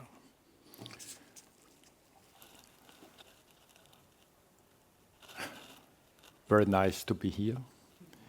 And especially at this time of the day, it's not that easy. But I think I can prove it with my name. KISS stands for Keep It Short and Simple. Yeah. So I promise I have to be very brief and short, because I also have to leave at 5 o'clock to get the plane ready. And so I start very, very quick. Probably you don't know who RAG is. Yeah, RAG was founded already back in 1935 as a daughter company of Mobil and Shell for and in Austria. And that meant that we have to work with all our limited room and limited porous media in Austria, or especially in our concessions. And that brings us to the story, what I have to tell today about how innovative we can approach the problems and the challenges of these days. RAG started classically, yes, as an E&P company, but then since 1995, we have significant developments for commercial underground gas storages. Nobody at this time thought about gas storages, yeah. But 2 years ago, I think everybody knows in Europe how necessary gas storages are to provide security of supply. RAG operates now some 6.5 billion cubic meters of working gas volume. We have a standard capacity of 32 gigawatts. And this we are doing for 90 days. Significant numbers, only with 200 people. We are not more than that. So for RAG, innovation always was in our genes, in our company DNA, to survive, really to survive in a small, limited pore space in our reservoir. RAG is now the fourth largest storage operator in Europe, and since 2015, we were first in the world who injected hydrogen in a porous reservoir. Beginning with an admixture of natural gas and hydrogen, we also began back in 2015 to produce hydrogen with water electrolysis. And recently, we started the pilot phase for a 100% underground hydrogen storage in the reservoir of Rubensdorf. Underground sun storage, we call it. And now we are driving the transition further from an E&P company to a green and low carbon company. And this brings me to our most recent innovation technology, which should be targeted today. It's methane electrolysis, we call it. Some say methane pyrolysis or plasmalysis. In RAG, we see both routes, water electrolysis and methane electrolysis. And the most relevant difference is that for the same amount of hydrogen, 1 kilogram, for water electrolysis, we need roughly 50 kilowatt hours to produce 1 kilogram of hydrogen. With methane electrolysis, we can divide that by 4. Only 25% of this electricity, renewable electricity, is needed. And that brought us back in 2018 to think about how to proceed with this very new technology. As you can see in one picture, RAG started in the back. You see the oil tanks. It's the same location. And then in the front row, you see the PV. And between, there is the facility, already a facility of methane electrolysis. Yeah? On the one hand side, and I will show you a short movie, we have the plasmalysis. We have also installed a hydrogen CHP, first in the world is at this size, because nobody needed the hydrogen at this stage.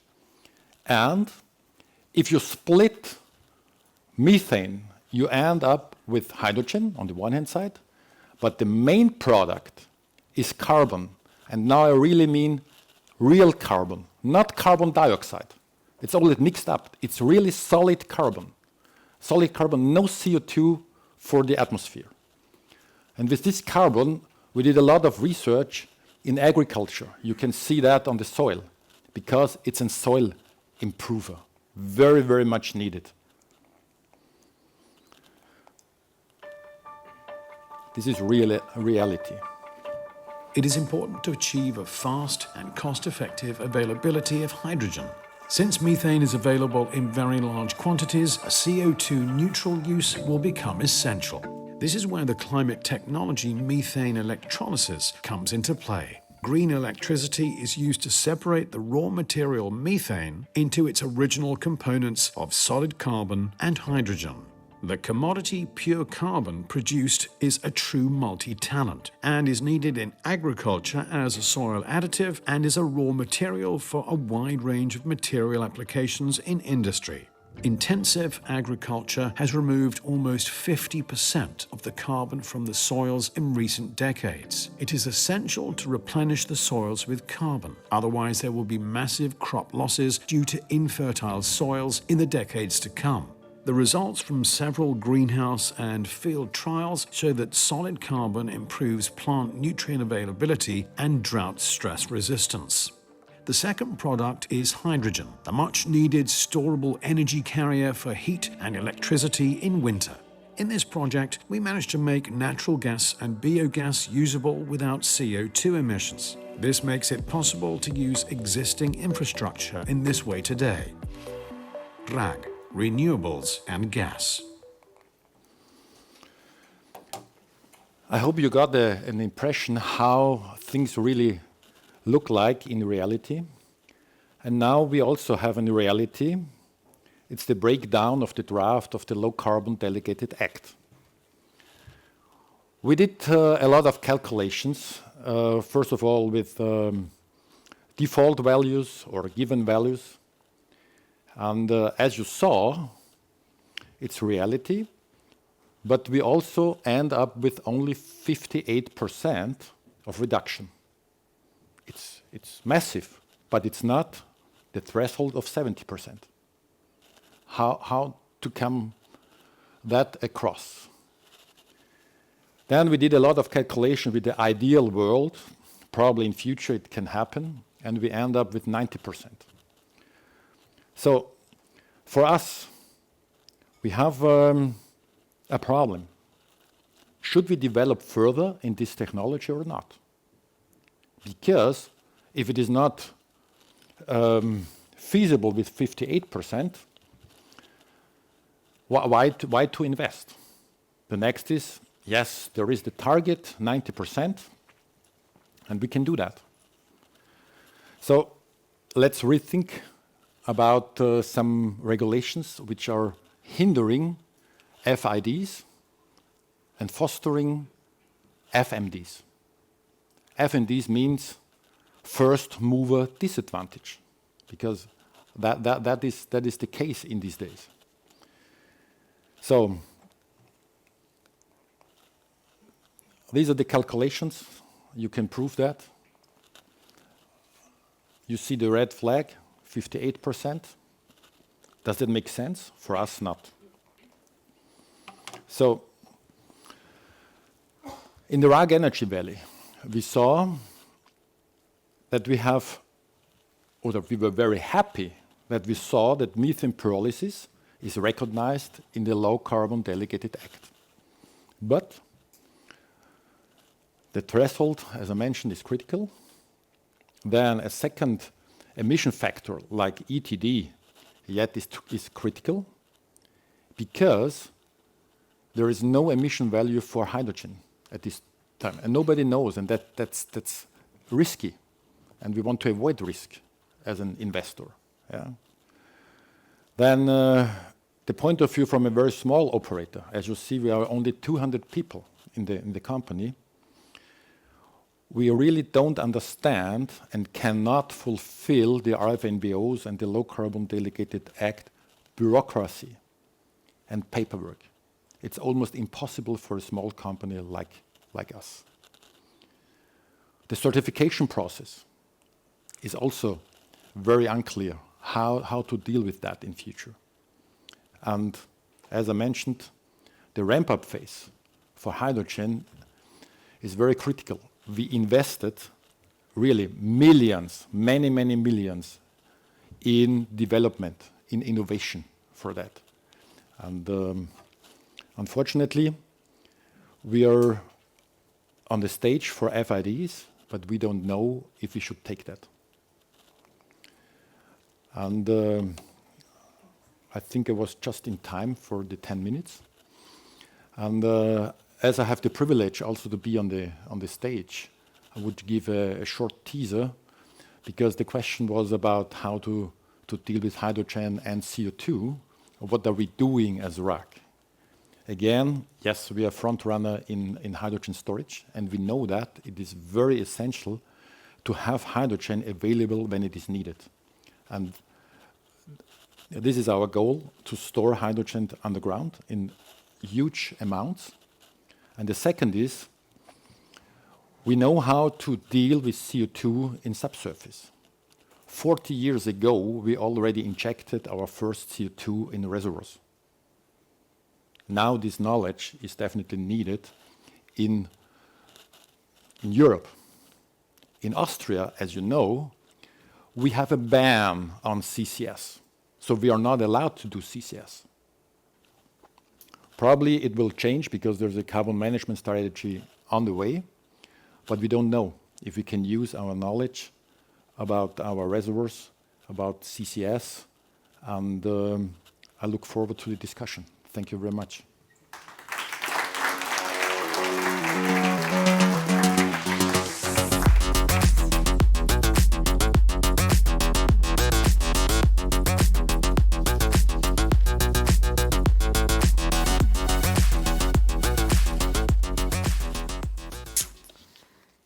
Great, thank you very much for that. I think a very clear overview of how far you've got and what you've managed to achieve so far, and also where the pressure points are now and what decisions or what exactly you're looking for to change, notably on the regulatory front, to enable you to take an FID and take this project to the next level.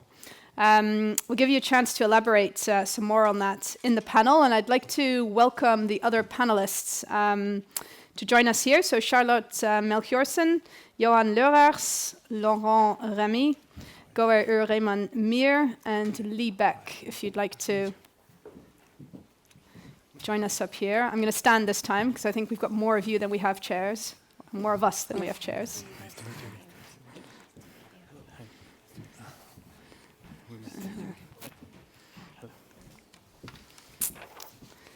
So I'll try and keep the intros short, so give us time to get stuck into the subject matter and finish by 5 o'clock. So where to start? So let's start at that end. So Laurent Remy, so second from the end, external communications manager at Fluxys. So think traditionally gas transport.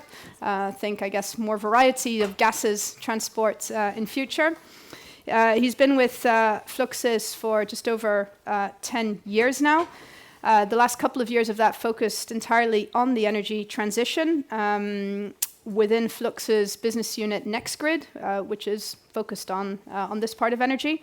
He's originally an industrial engineer and specialized in electricity prior to moving into gas. So nice to meet you.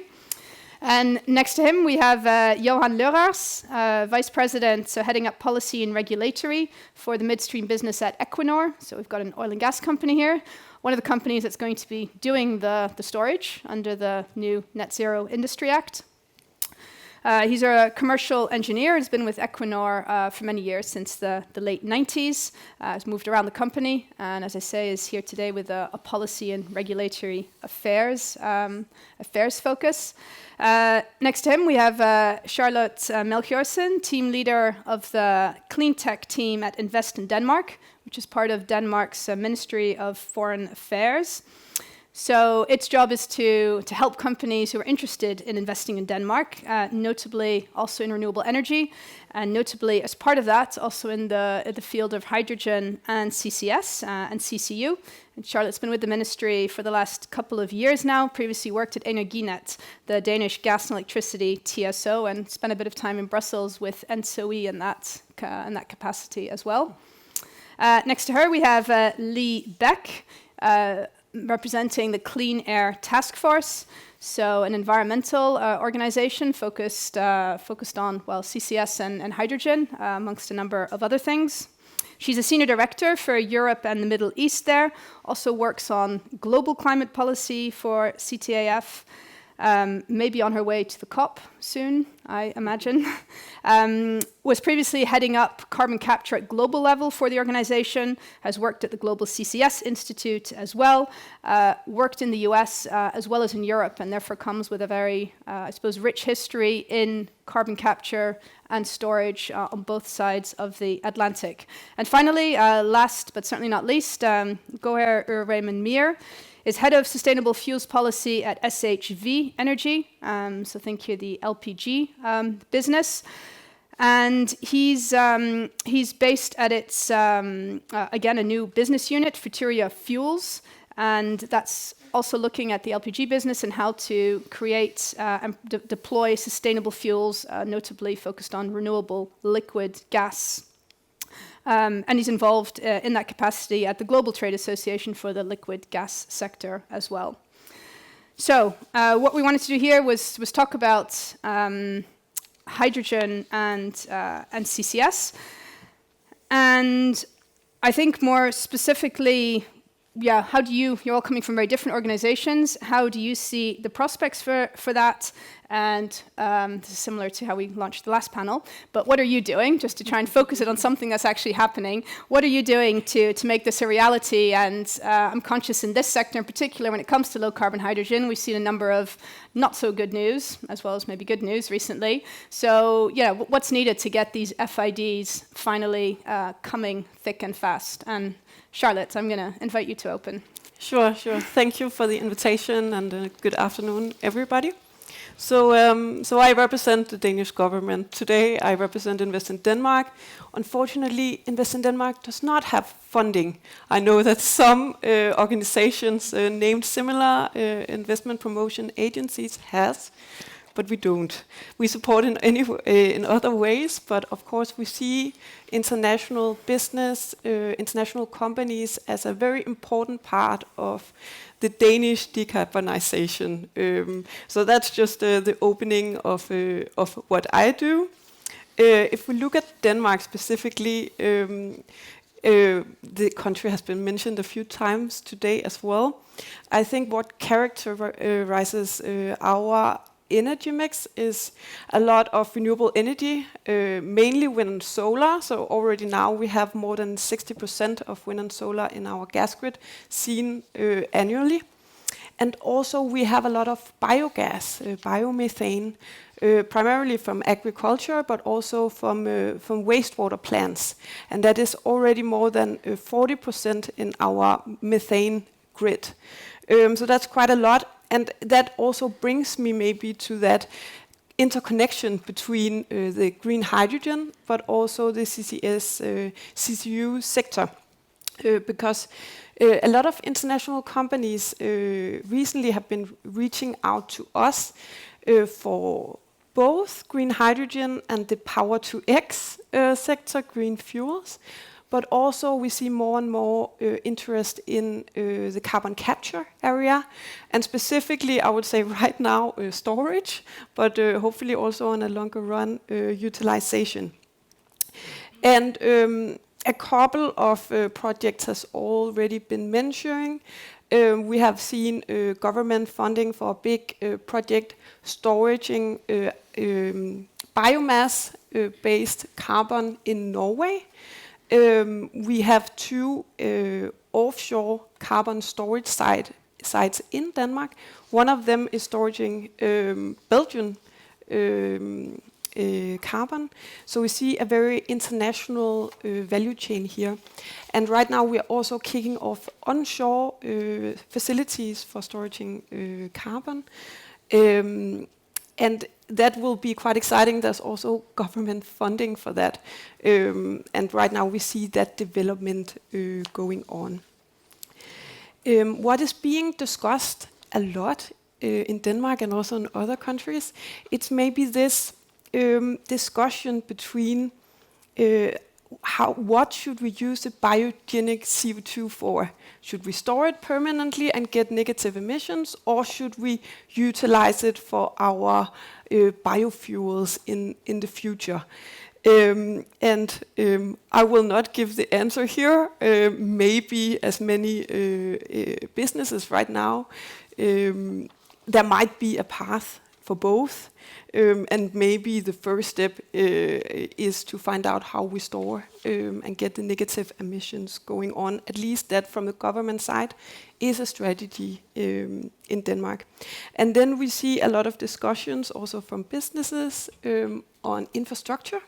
First hydrogen, but also CO2 pipelines. Unfortunately, we have postponed our plans for a hydrogen pipeline a little bit. So if we look to Germany and also the Netherlands, it goes a little bit faster. But the government is still committed to build infrastructure, and we have a commitment from businesses that will deliver into this hydrogen pipeline. And then maybe as an end of my introduction for this panel, I think what we can also discuss even more, because that's what I look into for an everyday work, it is how to commercialize these projects, because that is vital. And for that, there's of course the producers, the project owners, there's the emitters, and we see some off-take. And how do these parts of the value chain collaborate, and how do we secure the funding, maybe also for governments? How do we secure the regulatory framework for this to happen? I think that's really key and will also be in the future. Okay, great. Thank you very much. Let's stay north then, and I'm looking at Johan.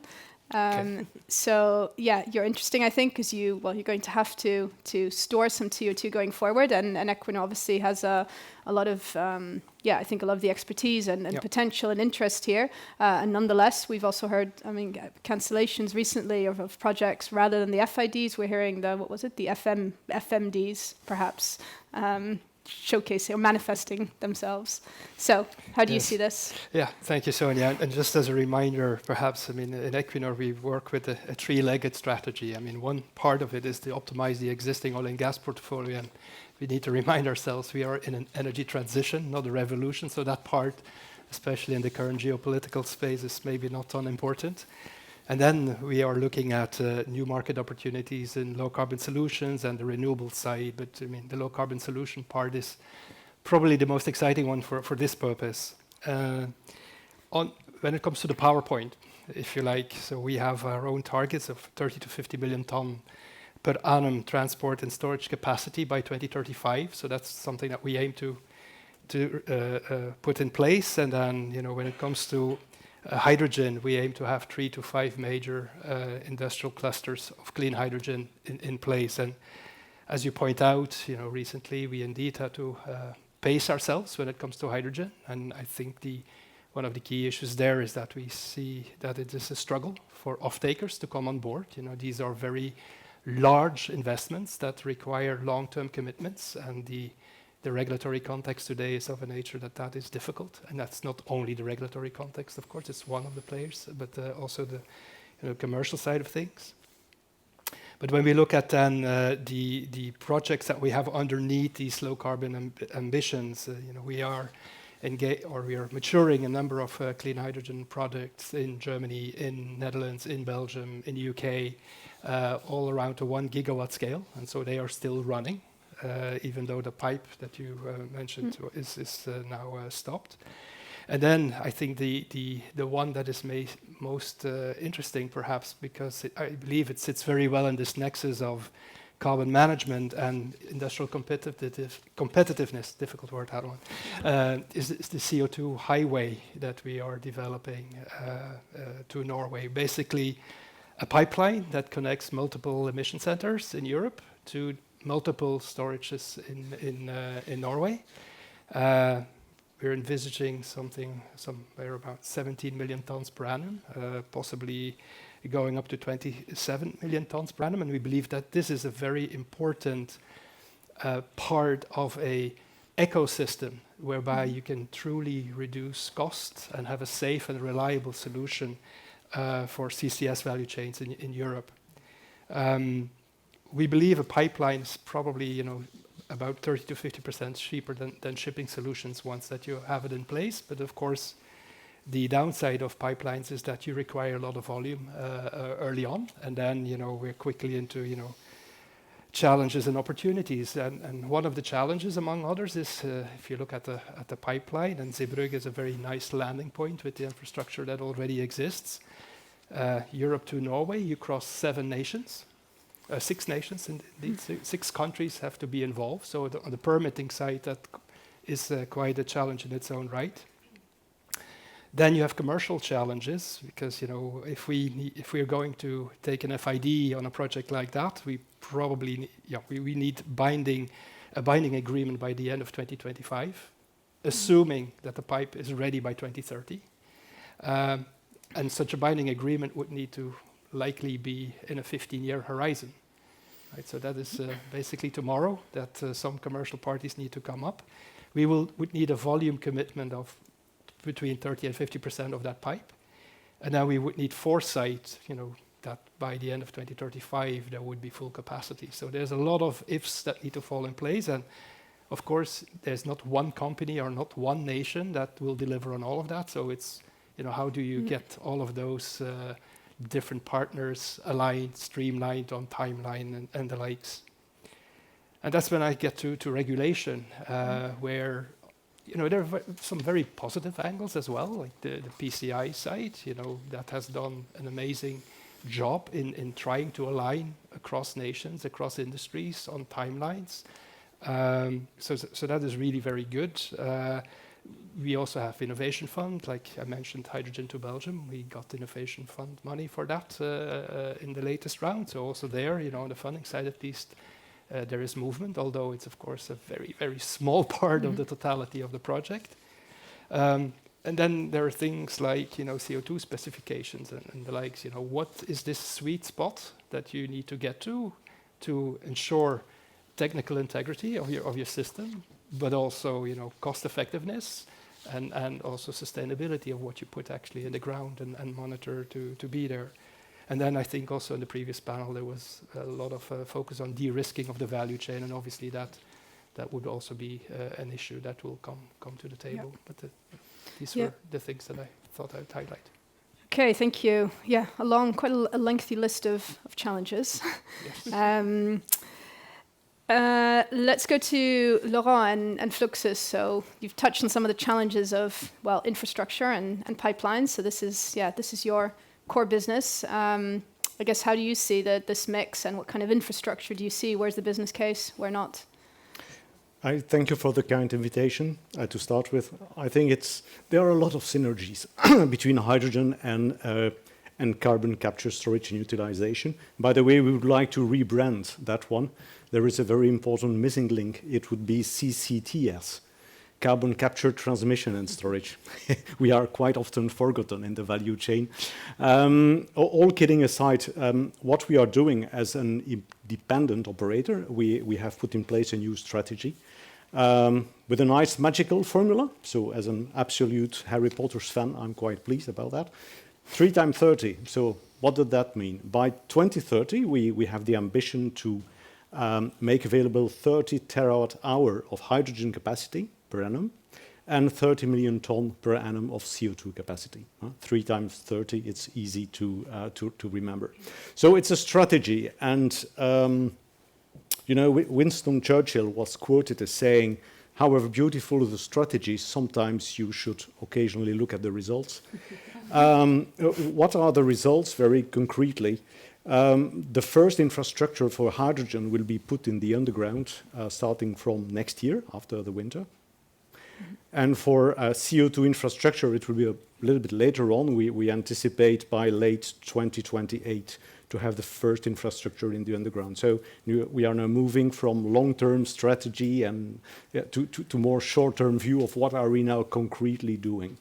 So they are obstacles, they are opportunities. One of the opportunities was quoted by Johan. It's the H2B project. So we are not part of the project. It's a project which is brought forward by Equinor and Engie.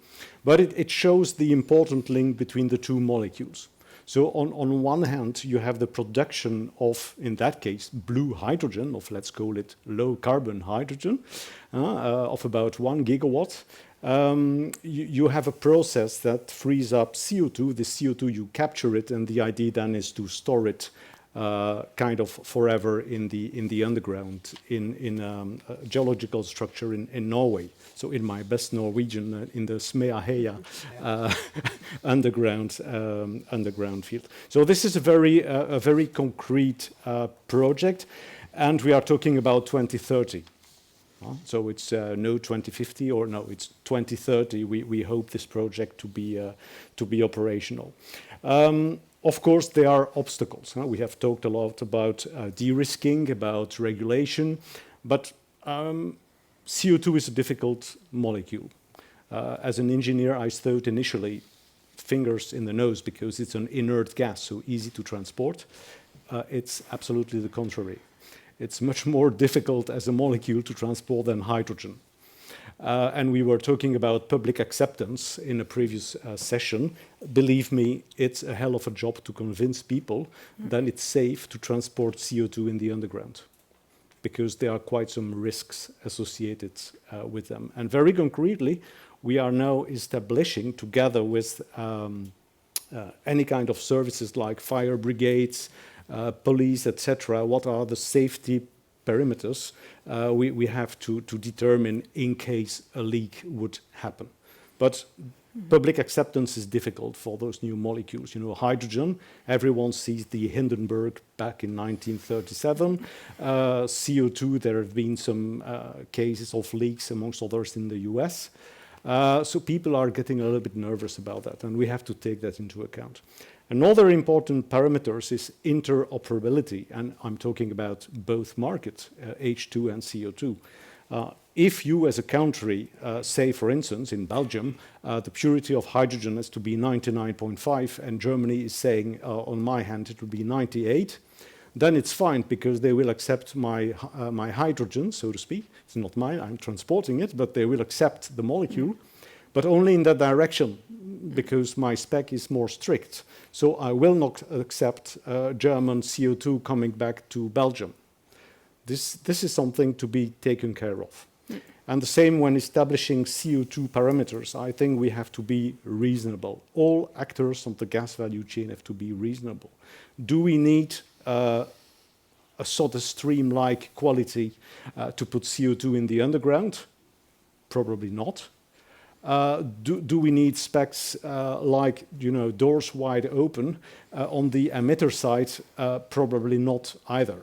So we need to find a reasonable way to start with, because I think events are reminding us that it's urgent. Time for action is now. We have all seen the monster floods in Spain. We have had some floods in Belgium, in Central Europe as well. I mean, it's time to do something. We don't have the luxury to wait and see. Okay, thank you. Thank you very much. Go ahead. How do hydrogen and CCUS fit into your sustainable fuels strategy? Yeah, thank you for this opportunity. I think our perspective is a bit different and unique because we come from LPG industry, and LPG industry is representing off-grid sector. So we serve customers that are typically not connected to the gas pipeline infrastructure. And SHV Energy is basically one of the leading global distributors of energy, LPG mainly, and also we have small-scale LNG. We are present in more than 20 countries across the globe with a large footprint in Europe. And in your introduction, you already mentioned Futuria Fuels, so we are also established a new business unit where we are focused on developing biofuels, so renewable liquid gases, which include bio-LPG, which is a drop-in blend for LPG, and we are already supplying this green molecule, sustainable molecule, to different customers across European countries. We have bio-DME, which also fits neatly with LPG infrastructure. You can blend it up to 12% without having to make any changes to the infrastructure, and you can also go up to 100% with some more modifications to the appliances. And we have a lot of interest and growing interest in solutions like low-carbon hydrogen and CCSU. Giving a bit of perspective for LPG industry, people don't know about it, but globally speaking, LPG consumption in terms of energy units is comparable to commercial aviation, but it's distributed. That's why I think it's often not accounted for or integrated in policy frameworks. But I think if LPG sector is not included, then it's very difficult to have a regulatory environment that is inclusive, and then you can transform all these customers that are willing to start their low carbon journey. In the EU, we have around 137 million citizens that are living in rural areas, which are often not connected to gas pipeline network, and these citizens can rely on solutions like LPG. And in the same situation, we have about 700,000 businesses, amongst which we have a substantial amount of industry that can benefit from LPG. Coming back to low carbon hydrogen and the presentation that you gave on methane splitting, we are looking at a pathway that takes LPG as a starting point, or propane molecule in chemistry terms, and then you expose it to plasma torch, and it splits the molecule propane into its constituent elements, which is hydrogen and solid carbon. Now, hydrogen has a lot of applications, but so does solid carbon. And we have looked at we have done some initial tests, and the data shows us that it's possible to produce hydrogen, this low carbon hydrogen, that can meet that threshold under certain conditions. And maybe we can talk about this further. So that's the greenhouse gas element. The other bit is the cost element. It is coming at a price point which is lower than the cost of production of hydrogen coming from renewable electricity at the moment. So it gives you some opportunities in the short term till you have renewable electricity and the hydrogen costs coming down over the course of time. I think the unique advantage that we have is that we have pretty dense infrastructure in terms of terminals, filling stations, storage sites, trucks, and we are connected with our customers. And this is where we see opportunities that you can distribute hydrogen in the form of LPG, which is quite efficient, and then do this conversion close to the customer site. This way, you're also basically avoiding these emissions of transporting hydrogen over long distances. And this is happening, just close to customer location. So it has some greenhouse gas benefits, but also some economic benefits. So I'll just stop here. Okay, great. Thank you. Lee, let's bring you in. Perhaps bring in something, since you're the only one here from an environmentally oriented organization, something of the, I guess, environmental dimension. I'm thinking of methane emissions notably, if we're talking about ultimately gas as the starting point. And secondly, what potential you see for hydrogen and the synergies you see, maybe what's driving what between the hydrogen and the CCUS communities. Yeah, thank you so much for having me here today. I do want to start with Clean Air Task Force, just an introduction. As Sonia already said, we're a global climate organization focused on overlooked solutions.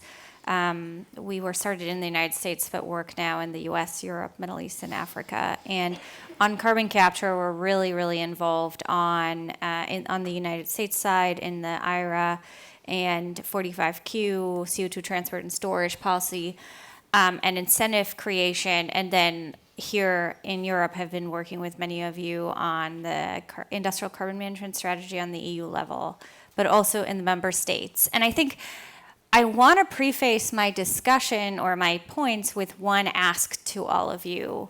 That is, we've seen the first generation of climate policy, real kind of commercially oriented climate policy in the US and Europe, and we're seeing hundreds of projects being, on CCS at least, announced around the world. We want to know, how is it going?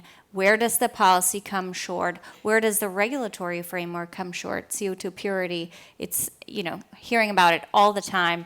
And what does industry need to deliver this technology at scale, on budget, on time, and in a way that works for communities and also from the highest possible climate standards? So our doors are always open. So we call this the policy project feedback loop, and I've spent the summer visiting projects all over the world and learned a lot, and so the door's open. I think when we think of hydrogen, the hydrogen strategy is 4 years old, right? We're harvesting a lot of learnings from the projects that are happening or not happening, but I think it's time to right size and honestly reality check the vision that was put out 4 years ago and reframe a little bit. I think from our perspective, stop with this colors and start thinking about life cycle emissions. This is where methane comes in, right? Methane is an extremely potent greenhouse gas. The stricter the controls, the better overall footprint in the near term. We're actually about to release at COP an IOC analysis, so Equinor we'll send it to you on what can be done on operated and non-operated assets with this regards. But I think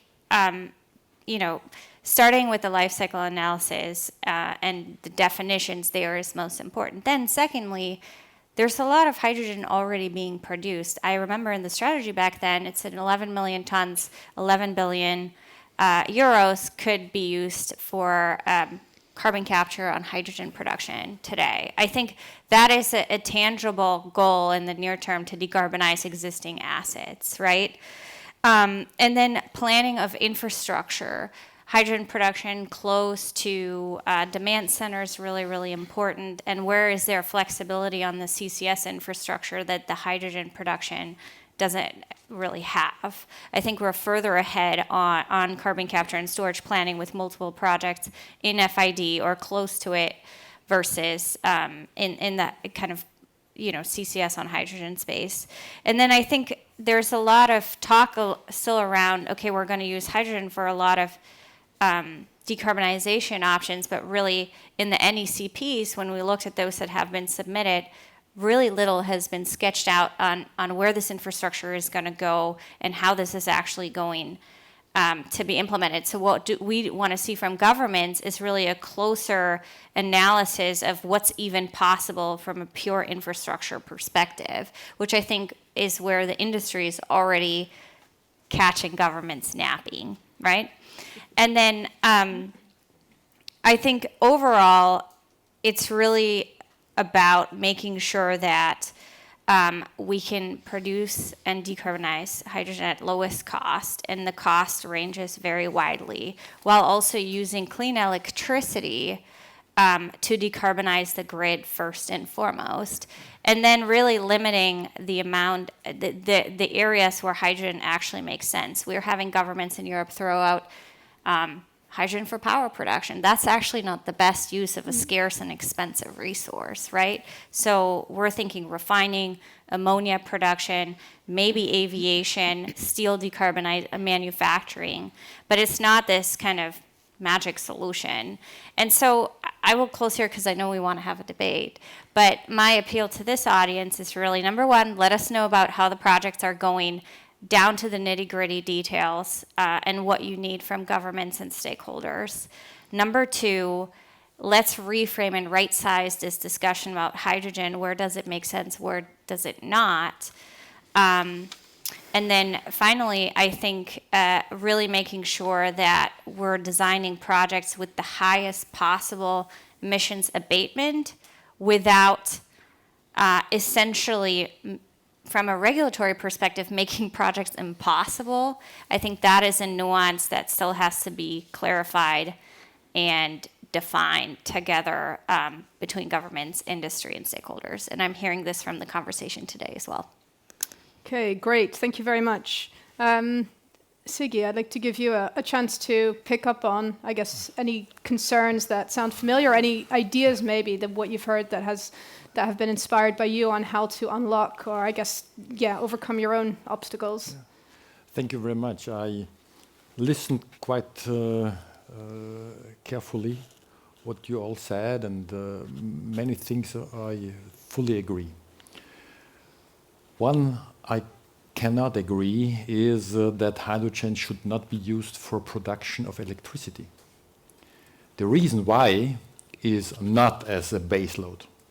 Hydrogen is very much needed for security of supply, especially during winter times, especially for producing electricity in times where no wind and no sun is available. And we have to be clear that there is no copper plate across Europe. It will never happen, because I have the discussion back 20 years ago, and it doesn't take off. Yeah?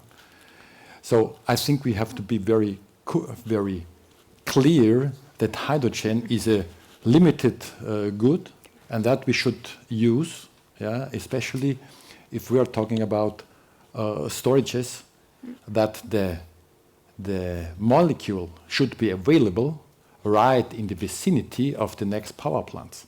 This is very crucial if you would like to have security of supply all across Europe. Yep. This is what I thought first. Second, for me, hydrogen and CO2 are like twins, or like a two-component glue. They're sticking together. If we think about infrastructure, because we have a quite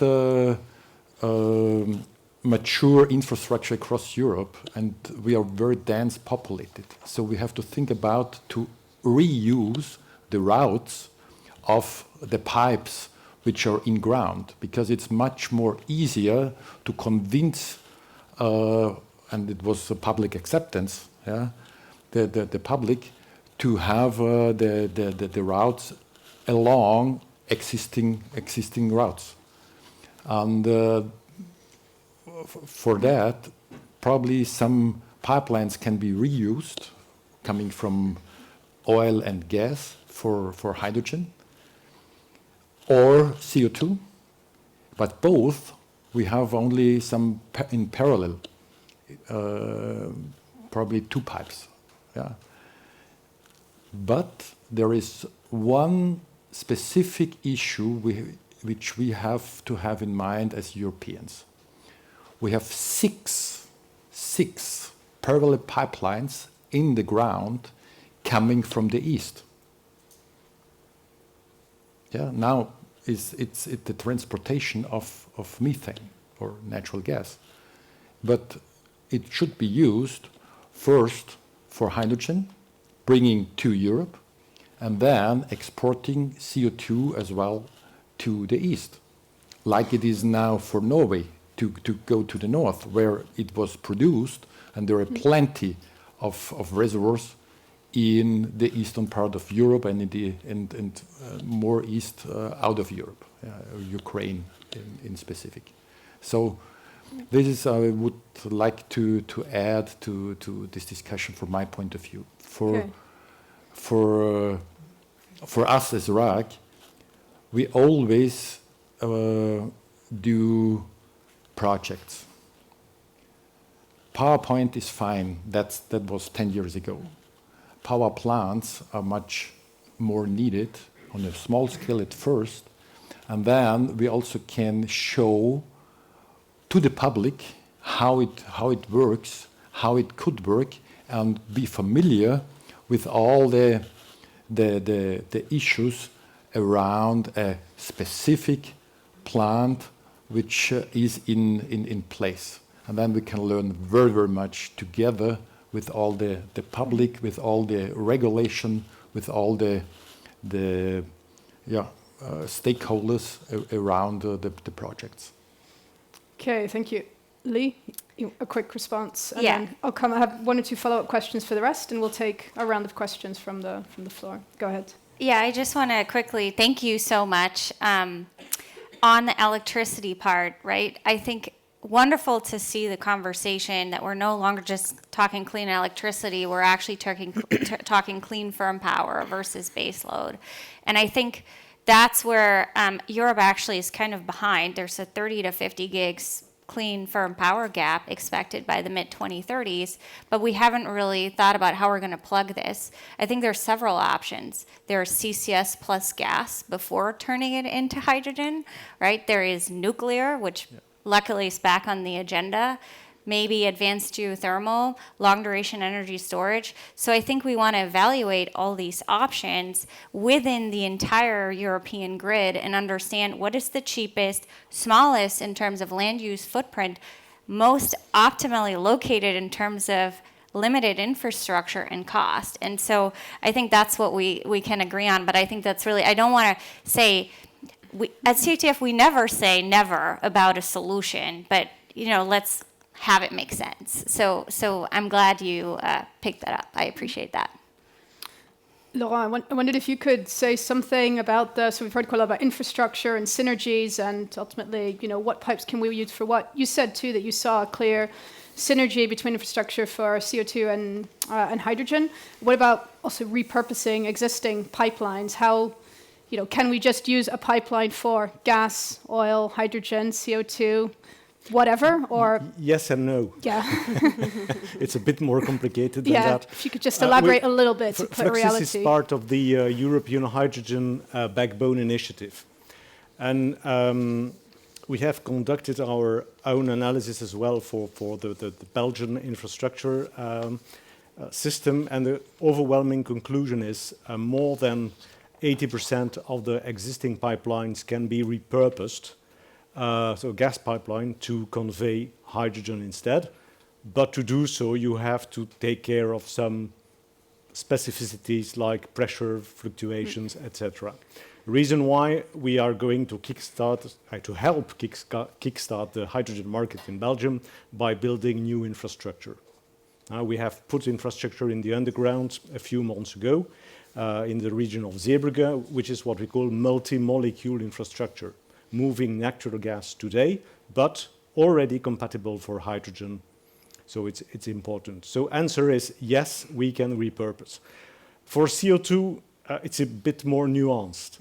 If you use CO2 as a vapor, so as a gas, yes, you can repurpose because you are working at a low pressure. You are far behind, under the maximum operating pressure, typically 30 to 35 bar. If you are moving CO2 as a dense product, as we call it, as a liquid, then you need a pressure which is higher than 100 bar typically. You are hovering around 100 to 130 bar. And given the fact that our maximum operating pressure for the gas pipelines is 84, by definition, we have to put a new infrastructure in the underground. Okay. But perhaps to come back very quickly on what was said on electricity, I think it's indeed the elephant in the room. But you are right, we have to consider the whole picture. And as a company, what we are doing, we are working quite hard on a project called integration, system integration. And when we consider the whole picture, because we are not in an environment where an either-or type of solution will help alleviate the problem. We have to go to the end type of solution. And I fully agree with you, Lee, when you said you have to look at all aspects. Where and when is electricity produced? What is the flexibility needed to keep the electric markets up and running? Can we use electrolyzer as a demand center once there is too much electricity? All these aspects need to be considered. So we have worked together with the University of Liège on this project, and we are now debriefing people internally on the outcomes, but no doubt we will make a communication to the outside world later on. Okay, thank you. And Charlotte, I just wanted to come back to you spoke about CCS or CCUS and hydrogen. I think it was Lee, you said you saw between those communities, you see that we're more advanced in Europe as a whole with CCS in a broad sense than we are with CCS specifically for hydrogen. How do you see the link between those two, CCS and hydrogen? What's driving what? And what, if anything, are specific investor concerns when it comes to CCS and hydrogen together in one package? I think for Denmark specifically, there's first of all been a very big focus on the green hydrogen. So hydrogen produced from renewable sources by splitting water. And also the concerns of water, where do we get the water from, can we use wastewater, etc.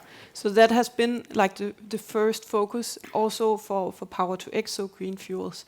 Lately, there has then also been a lot of focus on carbon capture.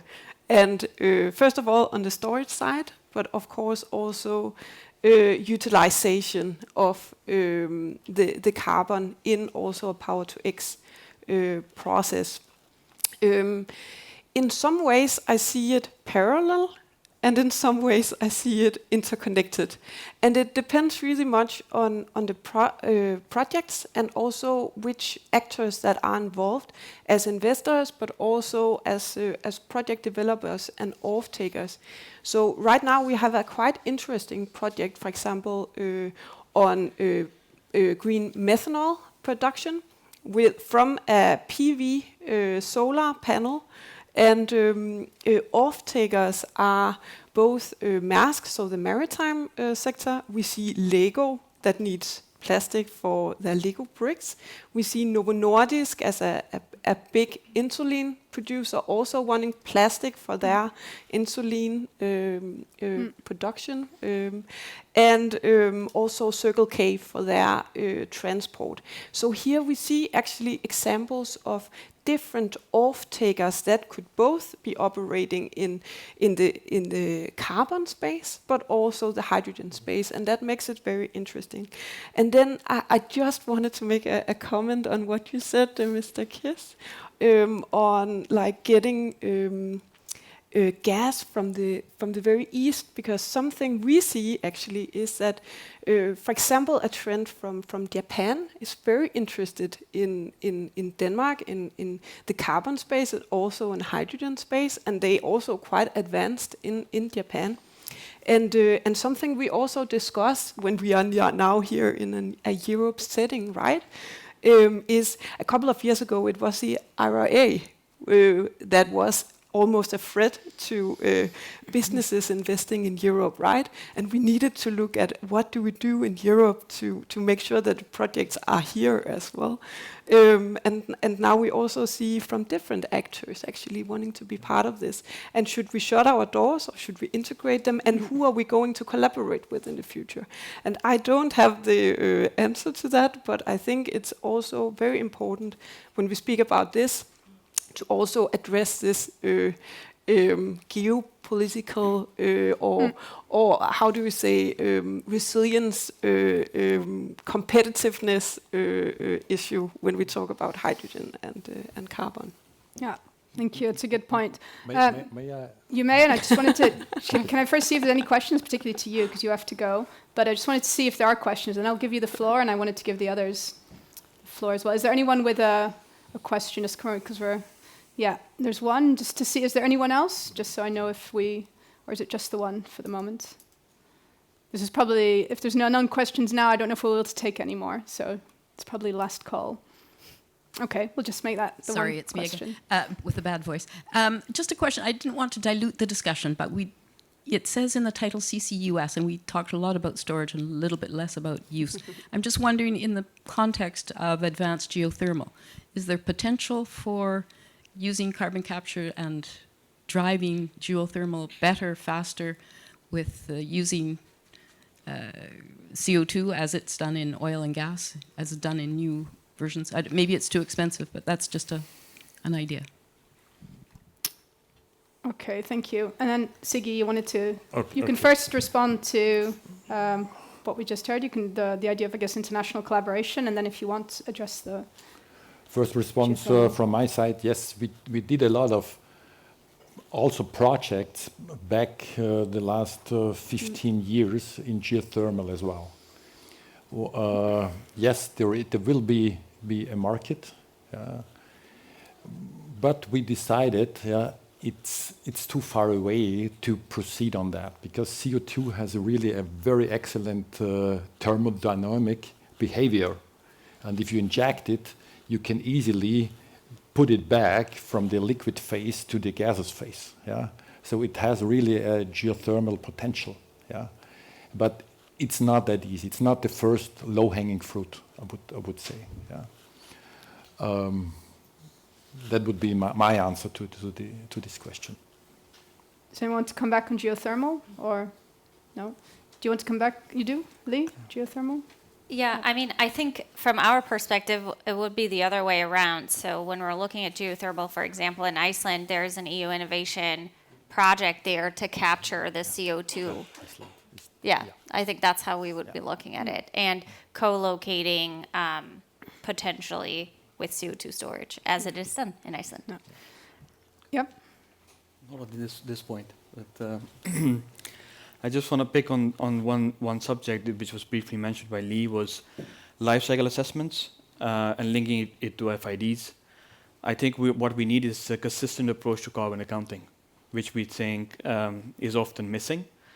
We are also part of an initiative called Clean Energy Ministerial Biofuture Platform. It brings together the energy ministries of 29 governments that are working quite closely on the sidelines of G7, G20.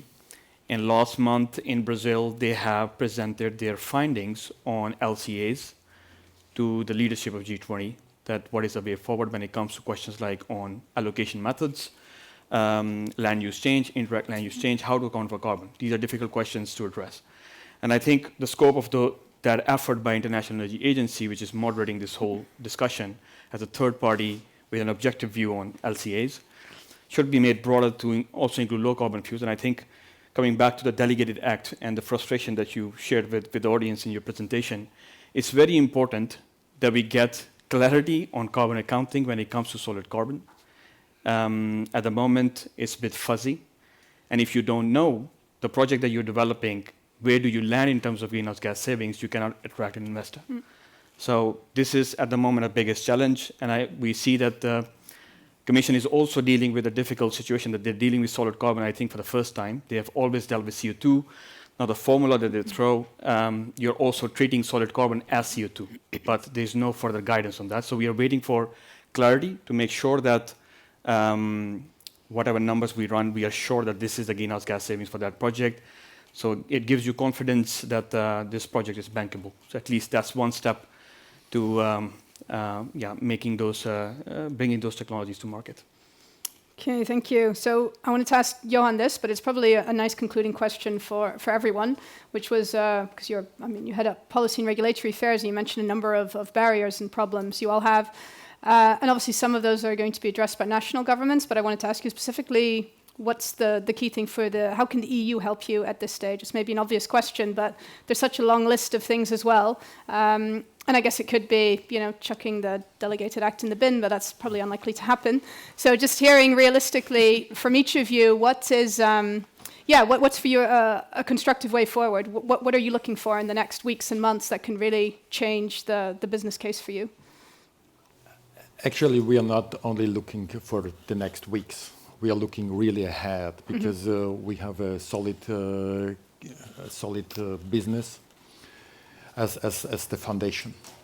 And so to leave you with a very positive aspect is, I think that the solid carbon, especially in agriculture, is one of the key issues in the world, because I realized last year at the COP28 in Dubai, that is really a big issue to green the desert, to make the desert green.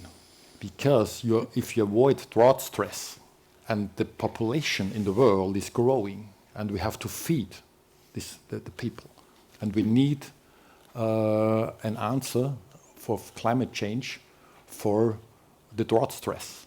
And this is one of the main products of methane electrolysis. And I think that's worth to work on and proceed in this direction from our point of view. Okay, great, thank you. Laurent? Yeah, we can go. Yeah, I think we have had enough about de-risking measures, so I will tackle another topic. I think what we need at an EU level is a discussion platform where all actors of the value chain are present, because there are a hell of a lot of discussions between, I would say, the EU administration at large with producers, then with emitters, then with transporters. But I think what we are missing is a little bit, to make an analogy with natural gas, there was an association called Easy Gas in the early days, which is an association for exchanging, standardization of energy exchanging for gas.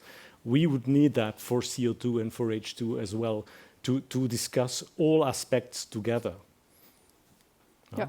And I think we have to bear in mind that we have in Belgium and in Europe an industry, and part of the industry, and I'm particularly thinking about the lime producers, the steel industry, they are at risk because for them CO2 is fatal in most cases. Whether you use biomethane or green H2 or green electricity to get the heat, 70% of their CO2 is unabatable. And then I'm a bit delinking hydrogen from the CCUS problem, but they need a CCUS solution. They need a visibility on the long term, and I think they need a stable framework. Thank you. Johan? I think the best thing that I can do is to not let the perfect be the enemy of the good. EU tends to over-regulate, and I think that is what we clearly see in the hydrogen space. I think CCS can exist without hydrogen, but it's very unlikely that hydrogen at scale will kick off without CCS. A good example is, Northern Lights, we celebrated. We are ready to receive the CO2, but there's no CO2 being shipped yet. To just counter the fact that we didn't do the hydrogen pipeline, but we have the CO2 ready. Yeah. So I think less prescriptiveness, and I think Lee actually described it very well, and we might need to hire her for our advocacy, because maybe NGOs are better listened to than the industry, but we can subscribe to almost everything that you said, Lee. So. Okay, thank you. Charlotte? Yeah, so I would like to thank the EU actually for innovation, the Innovation Fund, the PCI projects. It works very well with that support to boost the industry. I think we also seen Net Zero Industry Act in terms of pushing member states to have faster permitting, and I think that's very good to see. I'm going to argue a little bit for more regulation when it comes to sustainable aviation fuels and also biogenic CO2. I think it's very important that there is some kind of equal markets and that we find a common ground. And then we heard from the European Commission earlier that an atlas for CO2 storage in Europe are something that's been looking on. I think that would be good, of course, also to show what we can have the examples ready for investors. Yeah. Perfect. Thank you. Lee. Yeah, where to start? Well, number one, thank you, Johan. We're not as scary as some people think. And, you know, as I said, we need this infrastructure and we want to see it happen. So common sense policy, I can definitely subscribe to this. If I go start into the details on all the things that we've mentioned, CCS, hydrogen, methane, sustainable aviation fuels, transportation, I think that I can't wrap this up in a lightning round. You can find it on our website. But I think what we're looking for, EU policymakers in particular, is the openness to revise policy and make it the flexibility to see, okay, we have had, 5 years now, what has worked, what isn't working, where do we need to make tweaks, and make those tweaks in a very sensible and nuanced way, so it's not, more or less regulation, better regulation, and then keep moving. And if that doesn't work, then we might have to do that again in 5 years, right? I think it's really important that we spend less time on trying to set and revise and renew targets and more time on the governance mechanisms to actually get steel in the ground that is helpful in the long term. I think that's what we'd like to see going forward. Okay, great. Yeah, every commission promises better regulation, I think, so let's see what we get. Go ahead. Yeah, I think what we need from the Commission is regulatory certainty over a long period and clarity on issues like carbon accounting, which I already highlighted, and also in the context of low carbon hydrogen, we are talking about low carbon electricity, low carbon PPAs, and some of these issues are parked till, I think, July 2028. That's too late in our view. So those dates should be brought forward, and then we need clarity and solutions on those from the Commission. So that would be my answer. Great. Thank you very much. Thank you for our panel. Round of applause for them.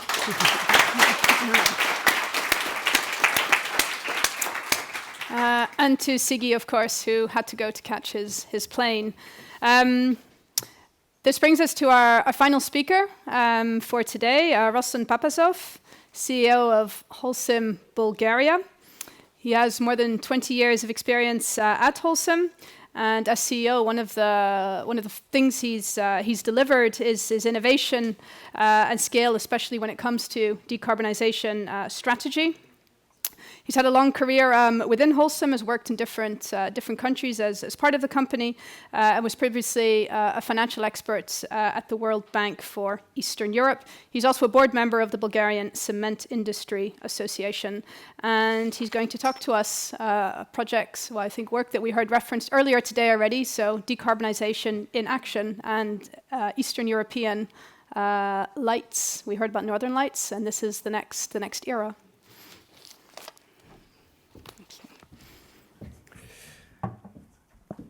Thank you very much for this kind introduction, and it's a pleasure for me to be here with you, and appreciate the invitation of the Gas Association, which is our partner in the Eastern Lights project.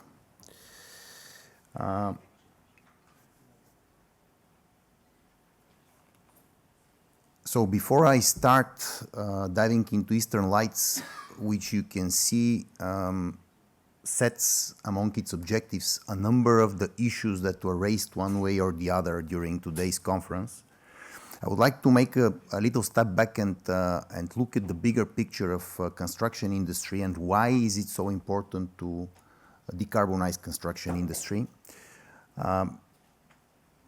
You may know that the industry itself, construction, is responsible for about 37% of CO2 emissions globally. And of course, they are split between the so-called embedded emissions, or the emissions that are done during the construction of the building, and the emissions that happen during the lifetime of the building. However, bottom line of this is that unless we are capable of decarbonizing construction, it will be very difficult to win the war with CO2. As such, as global leader in innovative and sustainable building solutions, Holcim is on a mission to provide solutions to the market to decarbonize construction, and we are already quite ahead with specific products such as EcoPlanet cement and EcoPact concrete that both have reduced carbon footprint. However, by far this is not the end of the journey because the ambition is really to come up with zero carbon cement, which as we stand today may seem still a way to go, but it is not unthinkable as it might sound a couple of years ago. In fact, Holcim has already started a number of CCUS projects. We do have 7 Innovation Fund financed projects that we won over the last couple of years. The thing is that all these projects are linked to offshore storage. And it was mentioned several times during today's conference that unless we are capable to provide a solution for plants and installations that are further away from the shores of Europe, it will be very difficult to sustainably solve the CO2 issue. So Eastern Lights aims exactly this. It aims to provide a solution for landlocked plants and installations in Eastern Europe through developing the biggest onshore CO2 cluster in northwest Bulgaria. And the project has attracted financing under Horizon program of 19 million, and the total project budget is 24 million euro for 4 years. The focus of the project is northwest Bulgaria, where we have conducted initial surveys, and the study has shown that there are a number of suitable aquifers that can be developed in the northwest of the country and which could be reached through high-speed railway and highway and link the target area to the Danube River, which crosses the northern border of Bulgaria. Like this, providing potential future solution not only for the plant of Holcim, which is in the northwest of Bulgaria, but also for regional plants and installations, as well as cross-border ones. So going into the objectives of the project, of course, the first step would be to figure out which would be the most promising starting point to develop the storage. And then, depending on the results of the geological surveys, maybe create a pathway going forward for expanding the cluster with new storage areas. What is very important to mention is that the legislation itself, and I know that today several times we spoke about public acceptance and sort of endorsing the concept of storage as such. But once you go in execution of such projects, you would discover very fast that it's not only about acceptance, it's about a regulatory framework, which unless there is a specific project that tests it at every single step, it would be very difficult to talk about something that is up and running or ready to accommodate a project of such size. So starting with the implementation, one of the first things that we are facing is that, in fact, we have to develop the regulatory framework together with local authorities, because although the desire may be positive and the framework as such exists, the nitty-gritty details of putting it in action are simply not there and have to be developed with a project like Eastern Lights. An additional important point is cross-border transportation. So cross-border transportation in terms of legislation does not exist in sufficient details today, and one of the important milestones in the project would be to test and to develop that as well. Part of the project is also, it was mentioned in the previous panel, testing of geothermal energy production with the stored CO2 in the storage area. We are partnering with Siemens, who is one of the project partners, to test this technology as well. And last but not least, extremely important would be the stakeholder management and acceptance. That's a key milestone that the project needs to address as well, not only in the context of Eastern Lights itself, but also in a broader European context of onshore storage. I would not go in details on the project partners or chapters. I would only mention that we have a very broad representation of 19 partners from 8 different countries. And the partners are representing industry such as cement, but also we have a partner coming from refinery and industrial gases. Partners coming from R&D, universities, as well as NGOs. So pretty large scope of the project, considering its innovative approach, as well as a big part of it which is going practically into research, since we don't have something executed at such scale. And last but not least, I would like to mention that for us, certainly Eastern Lights has a value in proving the concept of onshore storage, but also it's the first step of developing a larger carbon capture and storage project with an end-to-end CO2 value chain, meaning capture, transportation, and storage. We have defined already Belly Net Zero project, with which we have applied for Innovation Fund financing in the previous round. We have received a stamp, basically signifying the quality of the project, and we are going to proceed forward with its execution, stepping on the results that we are going to have under Eastern Light, developing the full CCUS supply chain in Bulgaria, but obviously opening it for Eastern Europe as well. Thank you very much. Thank you. Thank you very much for that. Any questions will have to be done over a drink after this.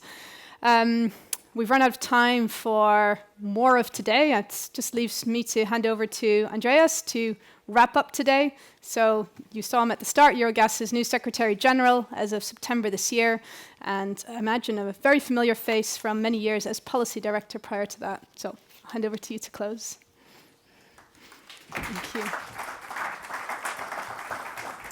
Right, so for me, it's really just to say, well, thank you, Sonia, for, again, moderating perfectly one of our events. Always great to have you with us, and I think she also deserves some applause from the audience.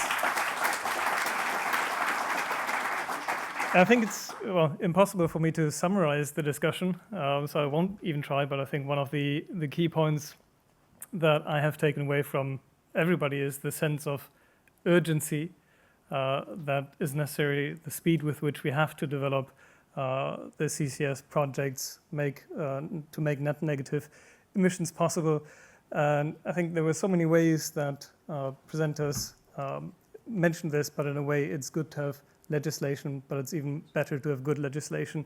Jeroen termed this slightly different. We shouldn't let the perfect be the enemy of the good. But I think there was a lot of agreement around this point, so no pressure on the European Commission, even if I think the representatives have left. But I think really this mandate will be quite decisive for what we've been discussing today.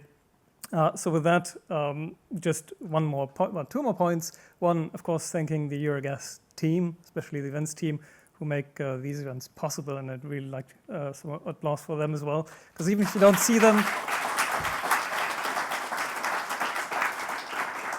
they're really the motor behind all of this.